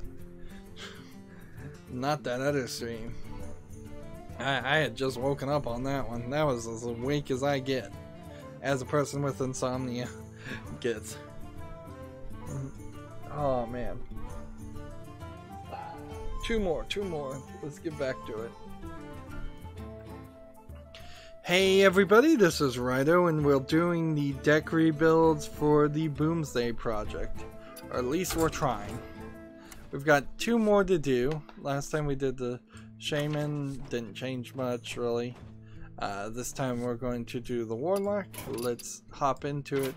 I'm going to try to do a mostly no nonsense, no frills coverage here because these cards are just not really adding anything or changing anything. They could be like 1 notch better than some other cards that already exist, but they're not doing anything crazy. They're not really doing anything different. Here's a card that does something slightly crazy. Give the leftmost minion in your hand +2/+2. But it is also kind of a useless card because you really have only moderate control of whatever the leftmost minion in your hand is.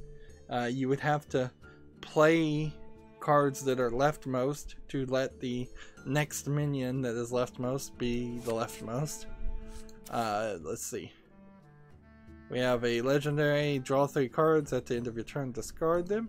For the Warlock, that kind of makes sense because there is a discard deck you can build. Unfortunately, I don't think I have the cards to build that discard deck. Each player transforms a random minion in their hand into a demon. I don't see any reason why you would want to play this. It's not controlled enough that you would be guaranteed that you're ruining somebody's strategy. So let's say you're playing against a mage and they have Archmage Antonidas in their hand. They probably have some other minions in their hand, so you're not gonna likely hit that one. Or let's say they're playing Shudderwalk. Probably not likely to happen. So it's too random.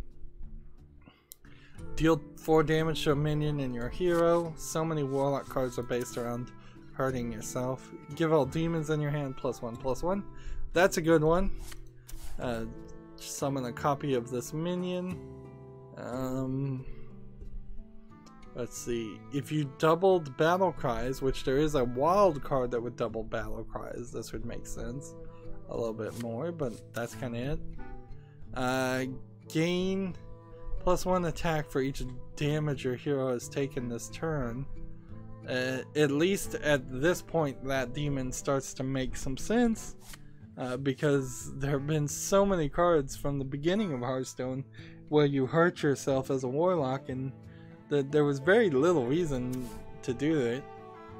Omega Agent, if you have 10 mana crystals, summon 2 copies of this minion. It's not a terrible card, but you basically have to wait till the 10th turn for the Warlock to play it, and so I don't think I'd spend dust to create it. Summon copies of all demons you control. For 6 mana, this is actually a rather good card. Unfortunately, I don't have it. And swap this minion with a minion from your deck when it dies for Dr. Morgan. Yeah, kinda nothing there. Let's see.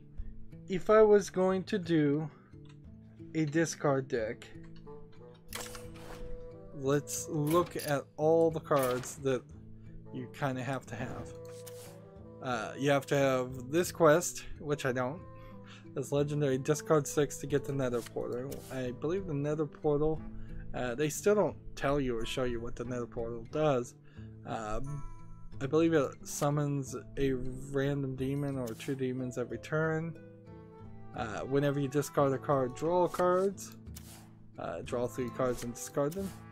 Whenever you discard this, give it +2/+2 and return it to your hand. You kind of need this for a discard deck. It's a pretty good beast. I'm surprised it's labeled as a beast and not a demon. Some more cards that just discard cards. The Tiny Knight of Evil is wild, but whenever you discard a card +1/+1, that makes a little sense. This one I don't think I've ever really used. When this one is discarded, it's summoned. That's pretty cool, but I also think that this is wild. So making a discard deck pretty much has to be a wild deck. Cataclysm would be cool if I had it. Whenever you play or discard this, deal 4 damage to a random enemy. So you have like 2 discard cards that actually do something when they're discarded. And it all plays up to the Blood Queen Lenithel, or however you pronounce that, Lenithel, I guess. Where she has +1 attack for each card you've discarded this game, which honestly, even if you played a deck full of all these cards and you had 2 of everything you could have 2 of, you're barely pushing 30 cards. There's 8 per page. I'm seeing 4 2 pages, so 16 cards, double that for most cards being able to have 2 copies. You're at 32. Remove a few of that because there's, let's see, 1, 2, 3. Yeah, I think you wouldn't even get to 30. As far as discard cards in neutral, you've got Deathwing, which you'd want to play, and you probably wouldn't want to play that. So you basically have to have every discard deck if you're gonna, every discard card if you're gonna do a discard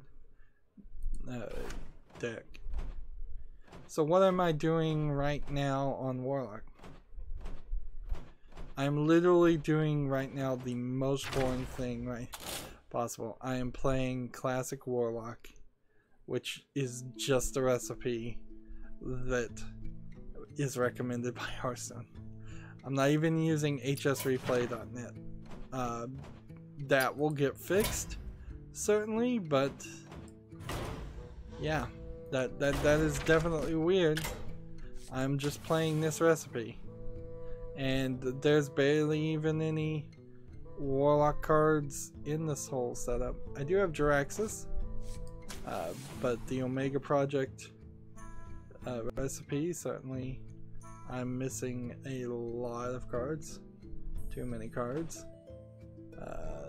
Blood Reaver Gul'dan, definitely something we're missing. And then this other recipe is missing too many cards. So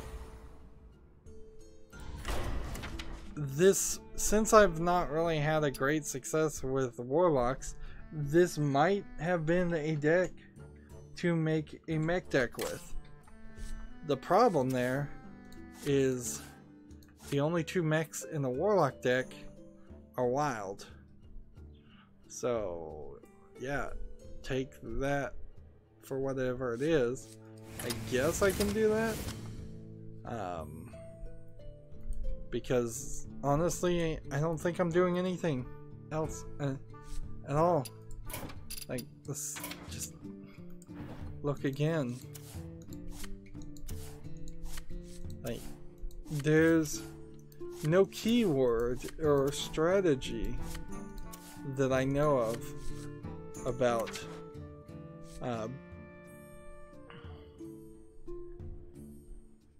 yeah, I don't really think of a strategy or anything that would work with hurting yourself. Like, so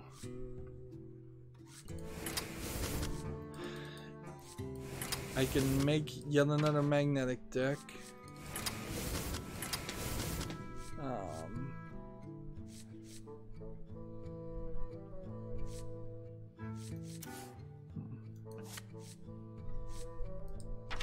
And we've been playing some of these, so we kind of start to know what we're supposed to do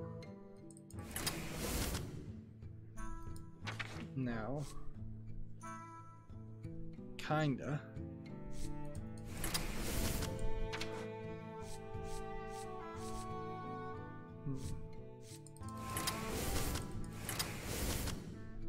see, I have 7 more things to play. Healing myself would probably not be a bad move. Take that legendary.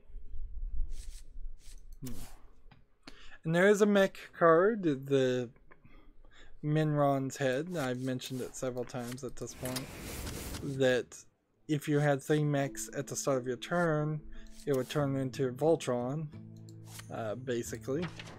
Or a copyright safe, jokey version of something like Voltron. So yeah, we've got a mech deck, and there's a question, I guess, how many of these would even be in Wild? Almost all of them, okay. So very few of those mechs that I picked even synchronize with the new cards. Alright. And then the only other thing you could do with a Warlock, and this is just basically if you have anything at all,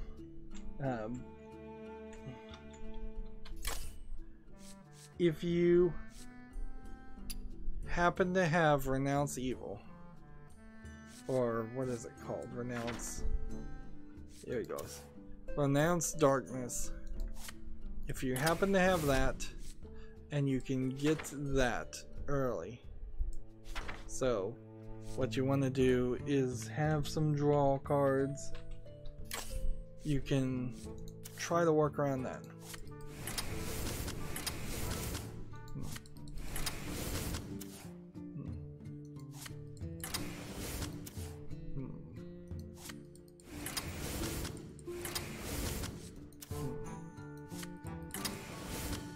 So there's some draw cards that fill in 13 spaces, and then for the most part you kind of have to fill it in with the remaining Warlock cards.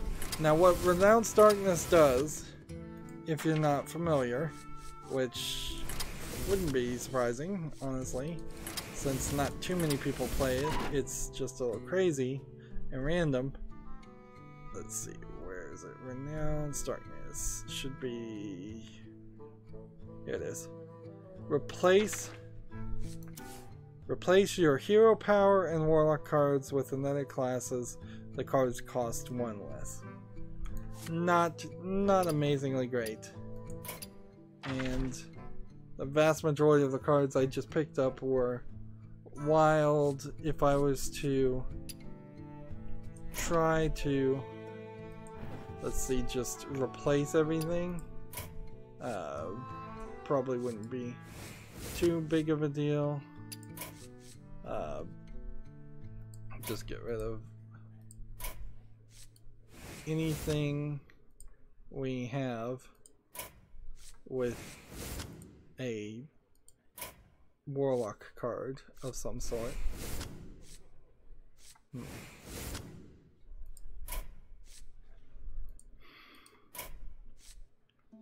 Come on, give me some suggestions that are warlock cards.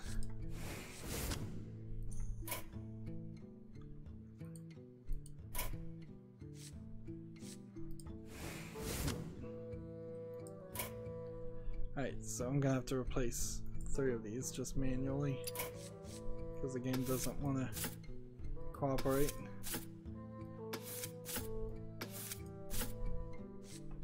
Not a big deal. Take that, and we're done. So you can play that, certainly, but that's not a...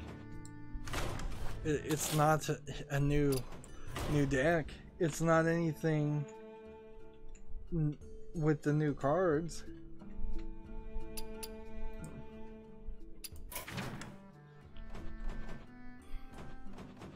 Yeah. Alright, let's play. Let's just move on. I'm running out of steam. at this rate. Let's just move on and play this mech deck. There's really no reason to play the Warlock, the Renounced Warlock, at least. It's not even really a big advantage replacing your hero with something else and getting random cards that are one cheaper. It's really just an admittance that you can't really play the way you would like to play with the cards that you have. So why not do Whizbang's decks instead? At least then you would have a higher chance of winning. There'd be some better strategy there. I will fight with honor.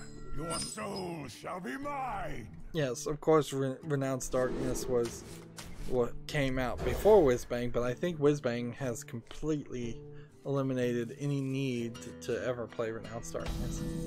And honestly, you'd need 2 copies, and I only have 1. So that becomes part of a hassle too.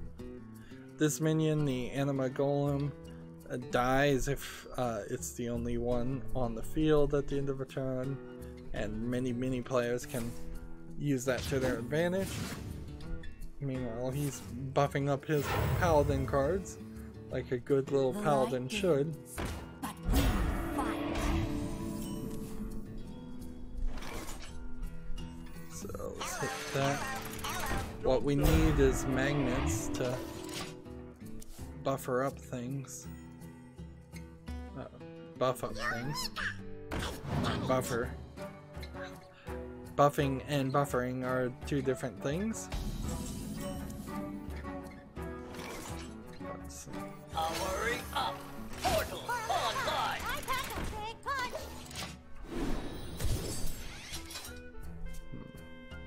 See if I could play a magnet character on this guy and give him extra health, give him extra attack.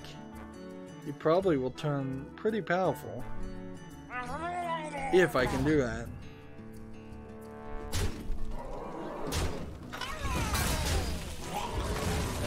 Clearly he's not willing to let that happen. That was a mistake. Let's see. We can. Let's see. Whenever your opponent plays a card, remove 3 from the top of your deck. That would be a good card if you're trying to get rid of your deck. That'd be probably the only time that's a good point to use that. This one summons a 1/1 Joey bot. We haven't seen the Joey bot, but I imagine it's just a kangaroo Joey robot. Like this is a kangaroo Mecharoo. Yep, Joey bot. Nothing really special about it. Let's see. I'll take that Fell Cannon. Attack with that. I'll attack there.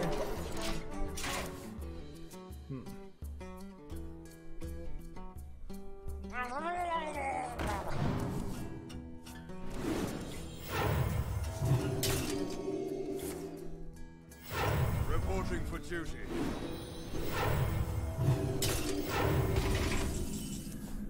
And there is a like double the end turn, the end of your turn experiences. I pack a big punch. I don't think there's a double the start of your turn events.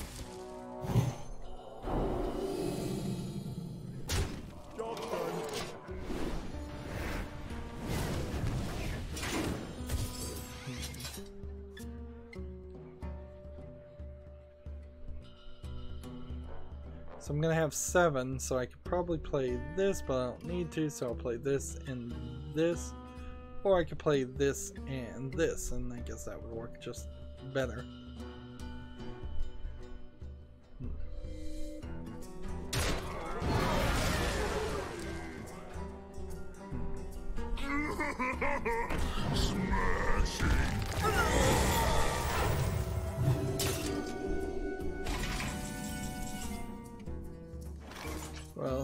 that's less reassuring.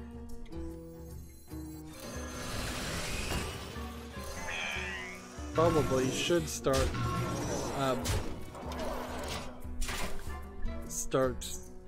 drawing some cards and reducing my health, because I've got 2 of these restore A to your hero characters.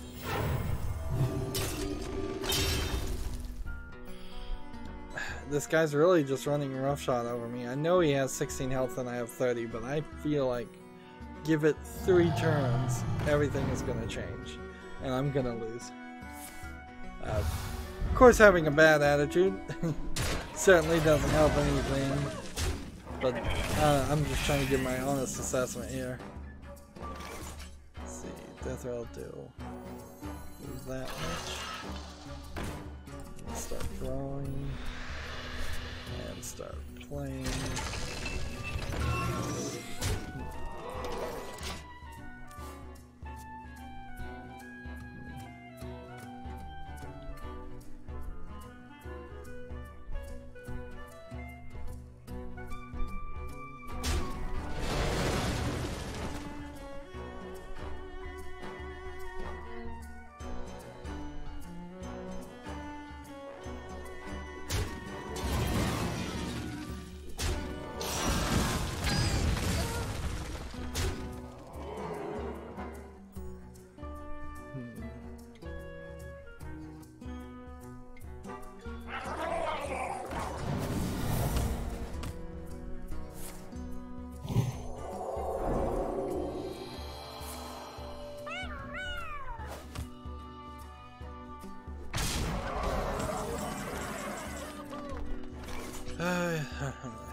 Yep, there comes the twist.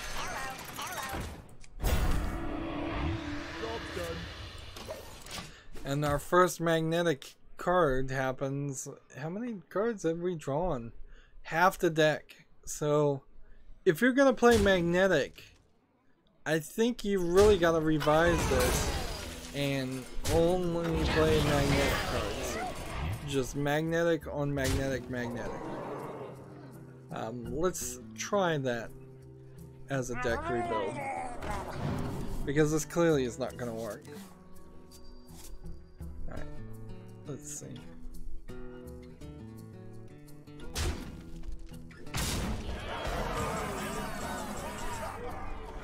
Let's see.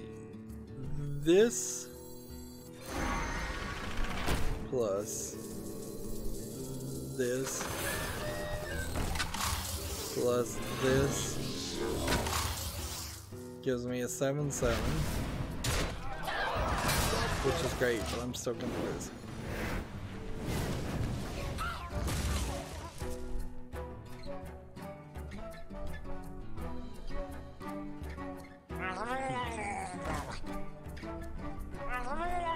Could have played this, that would have restored 8 health. There's more than 8 extra damage they could have done. Certainly. And you can't lose stars at Wild rank 25. Thanks for letting me know. So, yeah.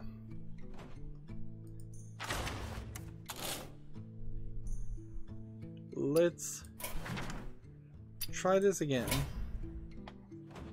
and just see what it would take to make a full magnetic deck.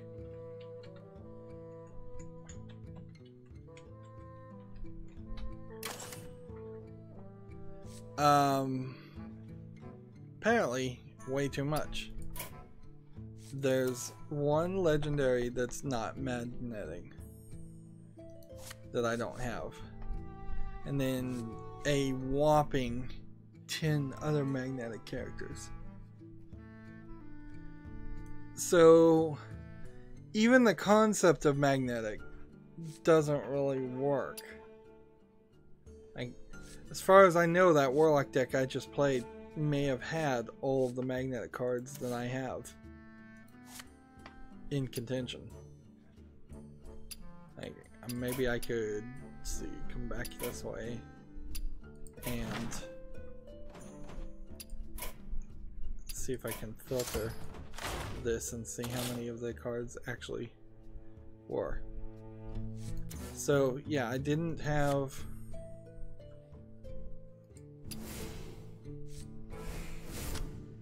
two of those, and that. Yeah, I could add 3 more magnetic magnetic mechs. Not really gonna change the game flow much.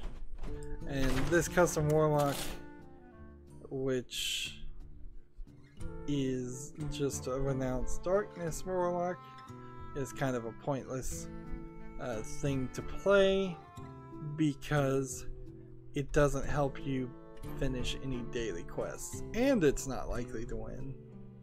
So yeah, I don't even see renounced darkness in this deck. Did I accidentally remove renounced darkness?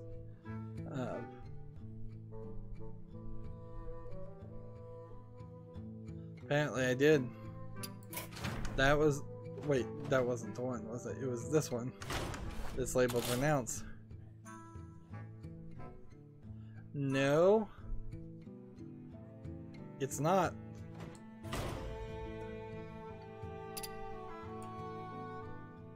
Let's see.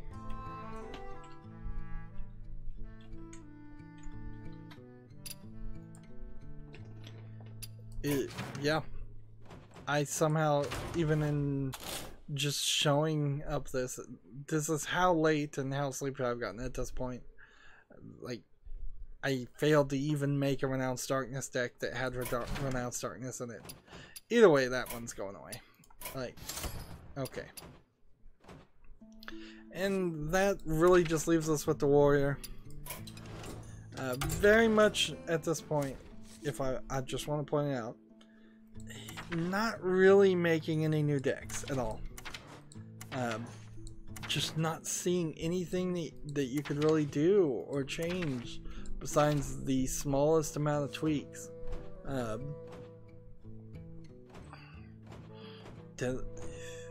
You can do a death rattle deck, you can do a mech deck for the hunter. Maybe you can do a custom shaman with some more overloads. You can do sort of a mech deck with the warlock, but it's probably not that good. And that's kind of it.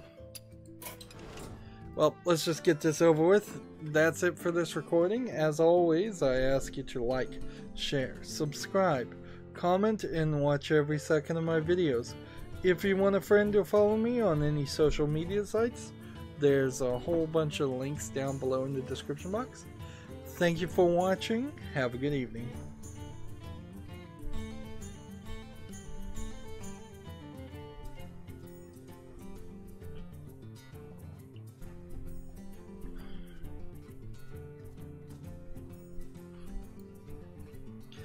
Hey everybody, this is Rydo, and we're doing the deck rebuilds for the new expansion in Hearthstone, the Doomsday project. At least we're, in theory, doing that. In practice, what we found is for the previous 8 remaining heroes, the new cards don't really add or change much. You find 2, maybe 3 cards that are maybe ever so slightly, in a fractional way, better than cards that you already would have had in decks that you probably are already playing. There's not really any new concepts other than magnetism, and there's only 10 magnetism cards in the whole collection. So you're kind of left with nothing to do. Let's look at the cards, at least here, for the warrior. And generally speaking, what I do is I would disenchant this for 100 and then create this for 100 just to get rid of all the golden cards. Right now I'm not bothering with doing that though, just to save myself some time. It's gone late into the evening and I'm particularly sleepy, so I'm just trying to move through this. So first one, we have a mech. Whenever this minion takes damage, gain 2 armor.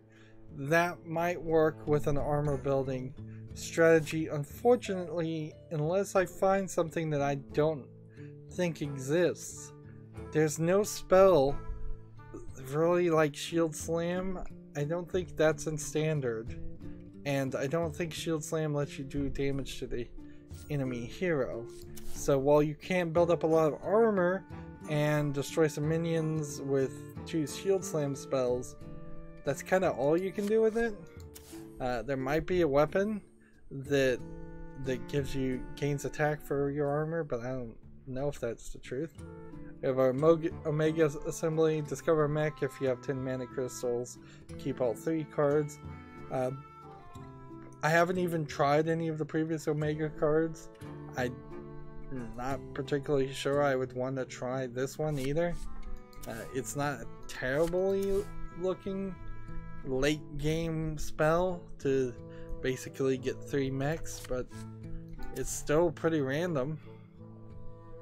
Give a minion rush, draw a card. I guess if you want to give a minion rush and draw a card, that's fine for 2 mana. Each player equips a 2/3 weapon and gains 6 armor. Again, if you need to equip a weapon and gain some armor, that makes sense. Although playing this card pretty much requires you to play Acidic Swamp Ooze right after it. That way you destroy your opponent's weapon, or maybe you could play Harrison Jones. That, like, he might destroy weapons too. You'd have to play something that destroys your opponent's weapons, otherwise it's a zero-sum game. He'll do 6 damage to you and take out the 6 armor with his 2/3 weapon. Because 2/3 means 2 attack, 3 uses. We have deal 5 damage, randomly split among all minions except mechs, which would be fine for an enraged deck. If you just needed one more character that would do damage to your own guys. Not likely that you actually need that though. This weapon, I believe this is probably the only weapon in the entire expansion. The Super Glider, after you attack a minion, force it to attack one of its neighbors. Kinda interesting, not super interesting. Whenever this minion takes damage, summon a 2/3 mech with taunt, which I suppose you could do that 4 or 5 times, and then get a lot of 2/3 taunt mechs on the field. A lot of mech related things. Here's a magnetic card. Let's see, the beryllium nullifier. I'm still need to look up, I guess, whether beryllium is an actual material or if it's just a made up Star Trek material. I bet it actually is a real material. That's just really rare. This one is a 7 mana 3/8 mech, and that's kind of it. It has magnetic. Can't be targeted by spells or hero powers. This would be the really cool one to have and probably be a game changer. I have seen maybe 4, maybe 5 game changer cards that, had I gotten any of those, I might be a lot more happier with the Boomsday project. But since I didn't get any of those, I'm left just disappointed. I mean, what else can I say? I'm really disappointed with the new cards that I got, and just how new, unfresh, uninteresting all of it is. I would love to see what the big red button does to activate this turn's mech suit power. It seems like it changes every turn, but I can't. And then another legendary, I didn't get a 9 mana spell. The boom ship summons 3 minions that from your hand gives them rush. So let's see what I'm doing with the warrior right now. I have one deck that is completely built around playing weapons.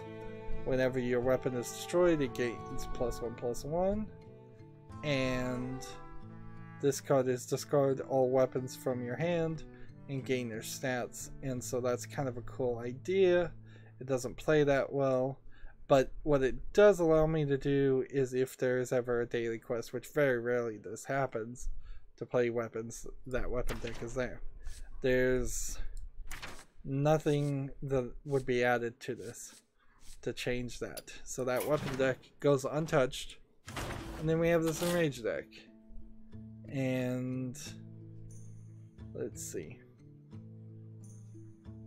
we have a lot of rush minions. I could take that one out because that's just a rush minion. And let's see,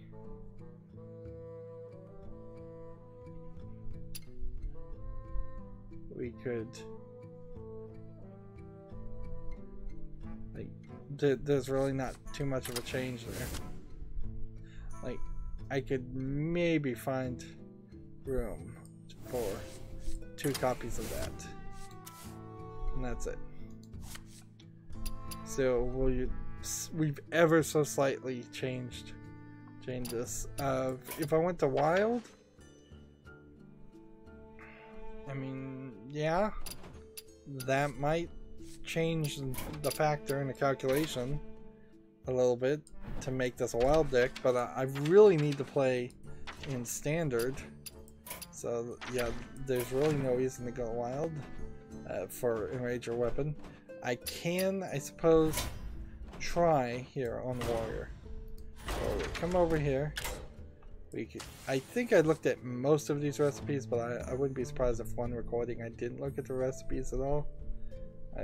You could, of course, always play classic warrior. I have most of those cards, although I'm still missing that one. But I'm missing a considerable amount of cards for the Gilness Armory and for the Boomsday project. And yeah, I just bought a bunch of cards, just opened a bunch of card packs for the Boomsday project, and still I am 22 of 30 cards away. 22 of 30 cards I have. So the idea would be, is there really a strategy with armor? Whenever this minion takes damage, gain armor. Gain armor. Deal 1 damage, here's Shield Slam, to a minion for each armor you have. I believe Shield Slam was nerfed at one point, and I think it actually was able to deal damage to a hero. That's been a while though. Has attack equal to your armor, can't attack heroes. Again, useless. For each enemy minion, gain 2 armor. Each player equips weapons, gets some armor, gets some armor. Let's see. If it's your opponent turn when it dies, gain some armor. Spend all your armor and deal that to all damage. Gain some armor and draw some cards. Let's see. Gain some more armor. Gain some armor. This one gets +1 attack. Gain 5 armor.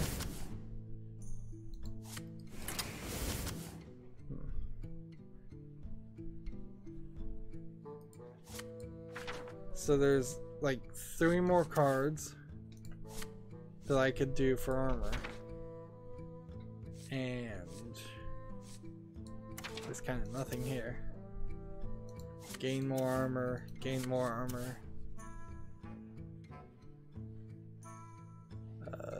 Gluttonous Ooze.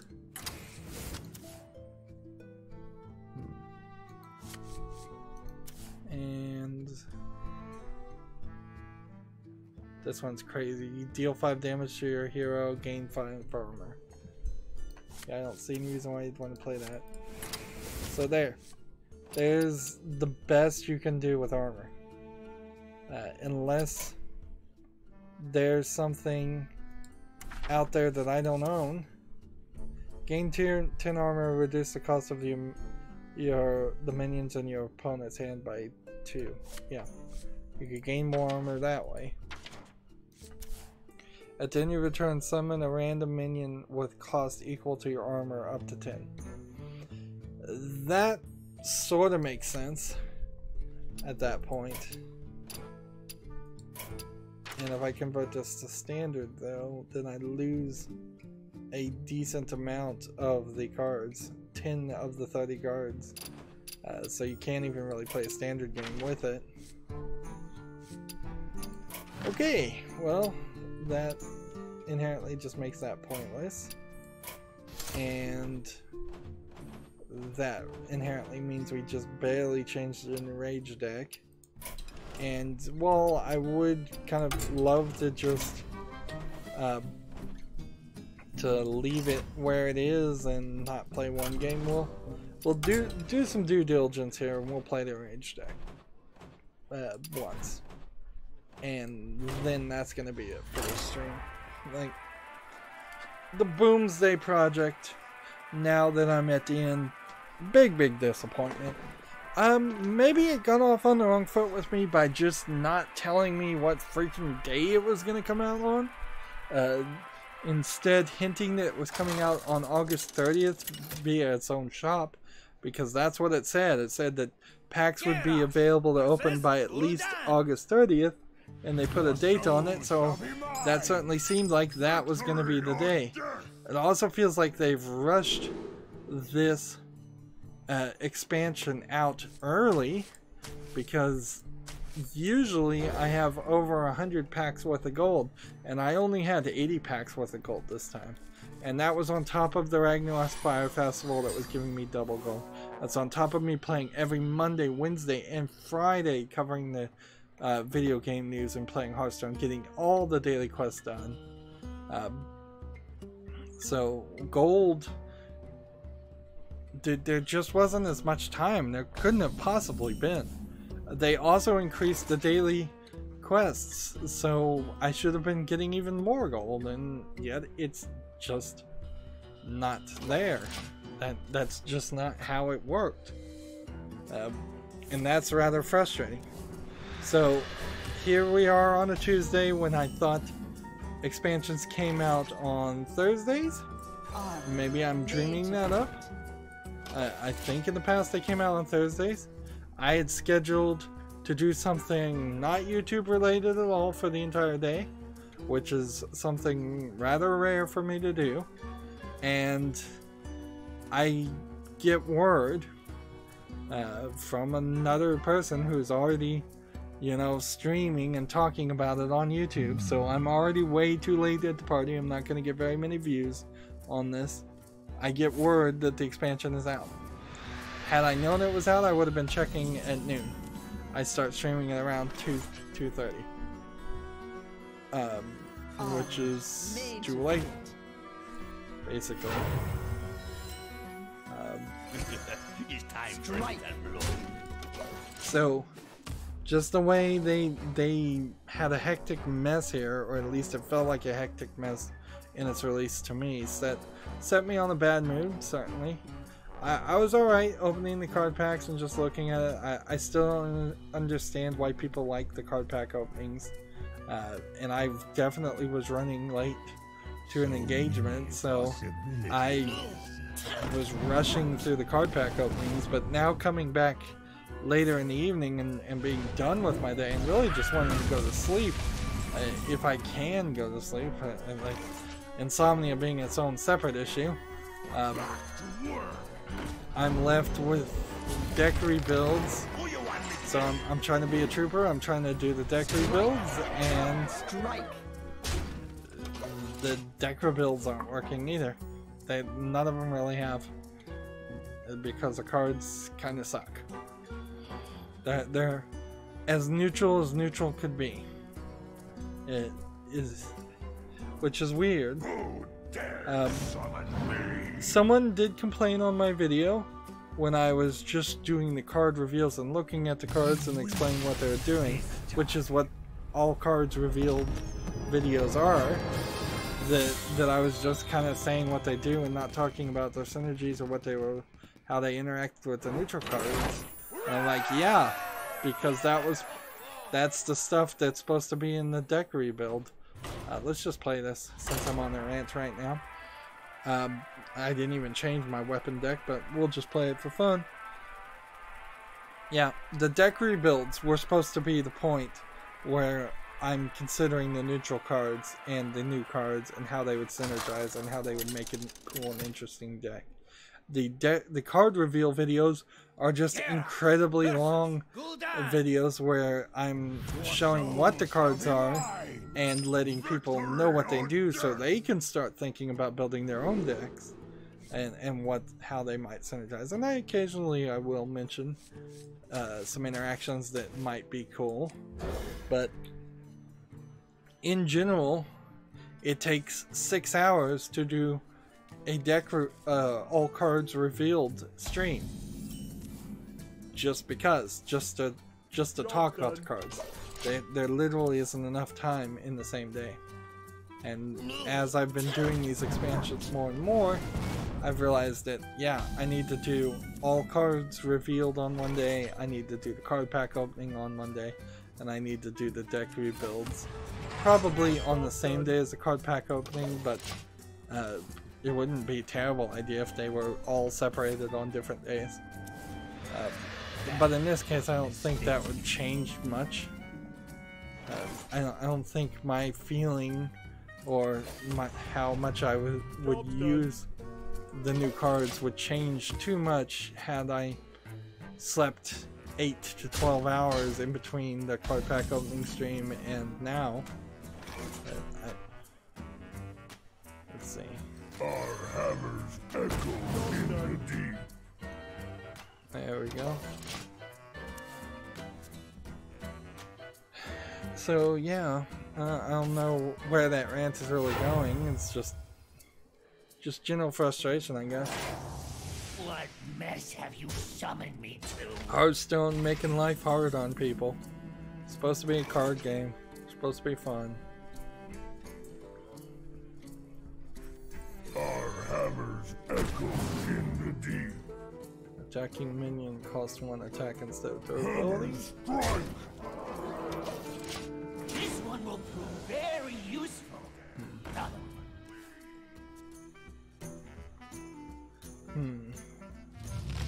So, I probably haven't said it in this video, but I've said it in every other one.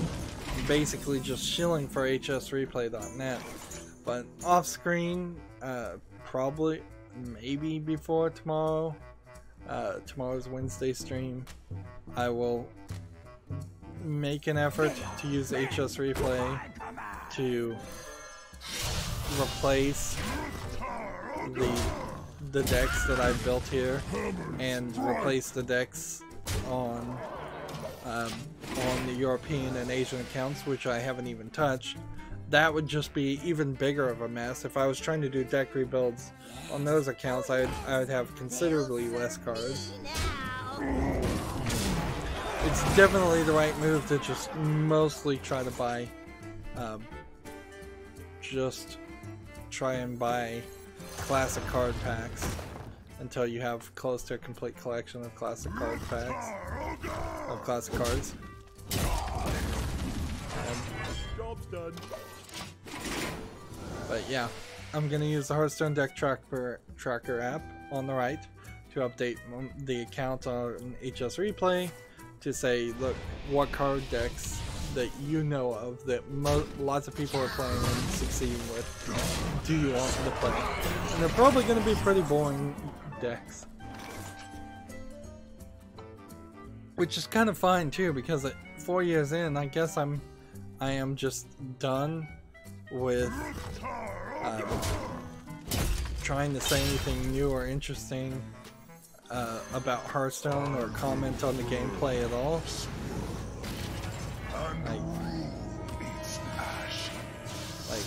So this whole playing Hearthstone now is probably at the point where it should just fall into the background and be the background noise of the video game news, which more and more I've been focusing on when I stream. And I think that works relatively well.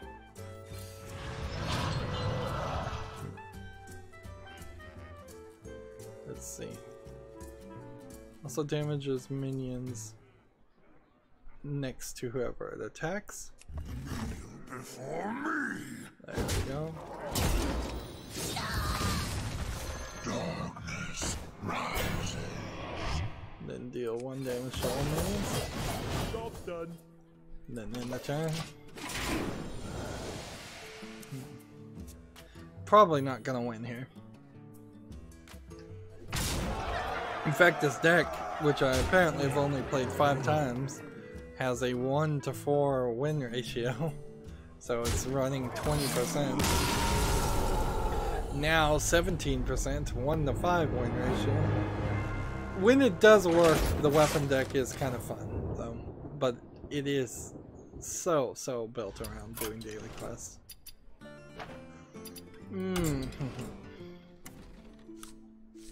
So, where are we just in general? When I think about it, think about where I am as far as progress in Hearthstone, I think about what's missing. And with this new expansion, they have added a lot of cards that, of course, I don't have. I am pretty sure I had a complete collection of rare and common cards, and so I don't know why I'm missing some rares now. Maybe I only had a complete collection of commons across all these standard and wild things. I may have had a complete collection of all the standard commons and rares, but every single card you're seeing, whether it's blue or not, means that there's a card missing. So in this case there can be 2 of them, it's missing 1. In this case there can be 2 of them, it's missing 2. In the case of this legendary, it's missing 1, you can only have 1. This expansion is added to that missing feeling, and that's kind of the only thing it's added to. I need just bucket loads of dust to try and fill in the gaps, to have a collection where you could have a little bit of fun with it, build the kind of decks you want. I'm not opposed to working for it, certainly. I've been playing the game for 4 years. I feel like I probably have worked towards the goal of having a close to complete collection. And I don't care about the gold versions of cards, so they can just be standard versions for all I care. But I should have a lot more of these neutral cards. I should have a lot more of these cards in general. But decisions are certainly having to be made. Like Yogg Saron, I should have had that months and months ago and just never got around to it. When you start to...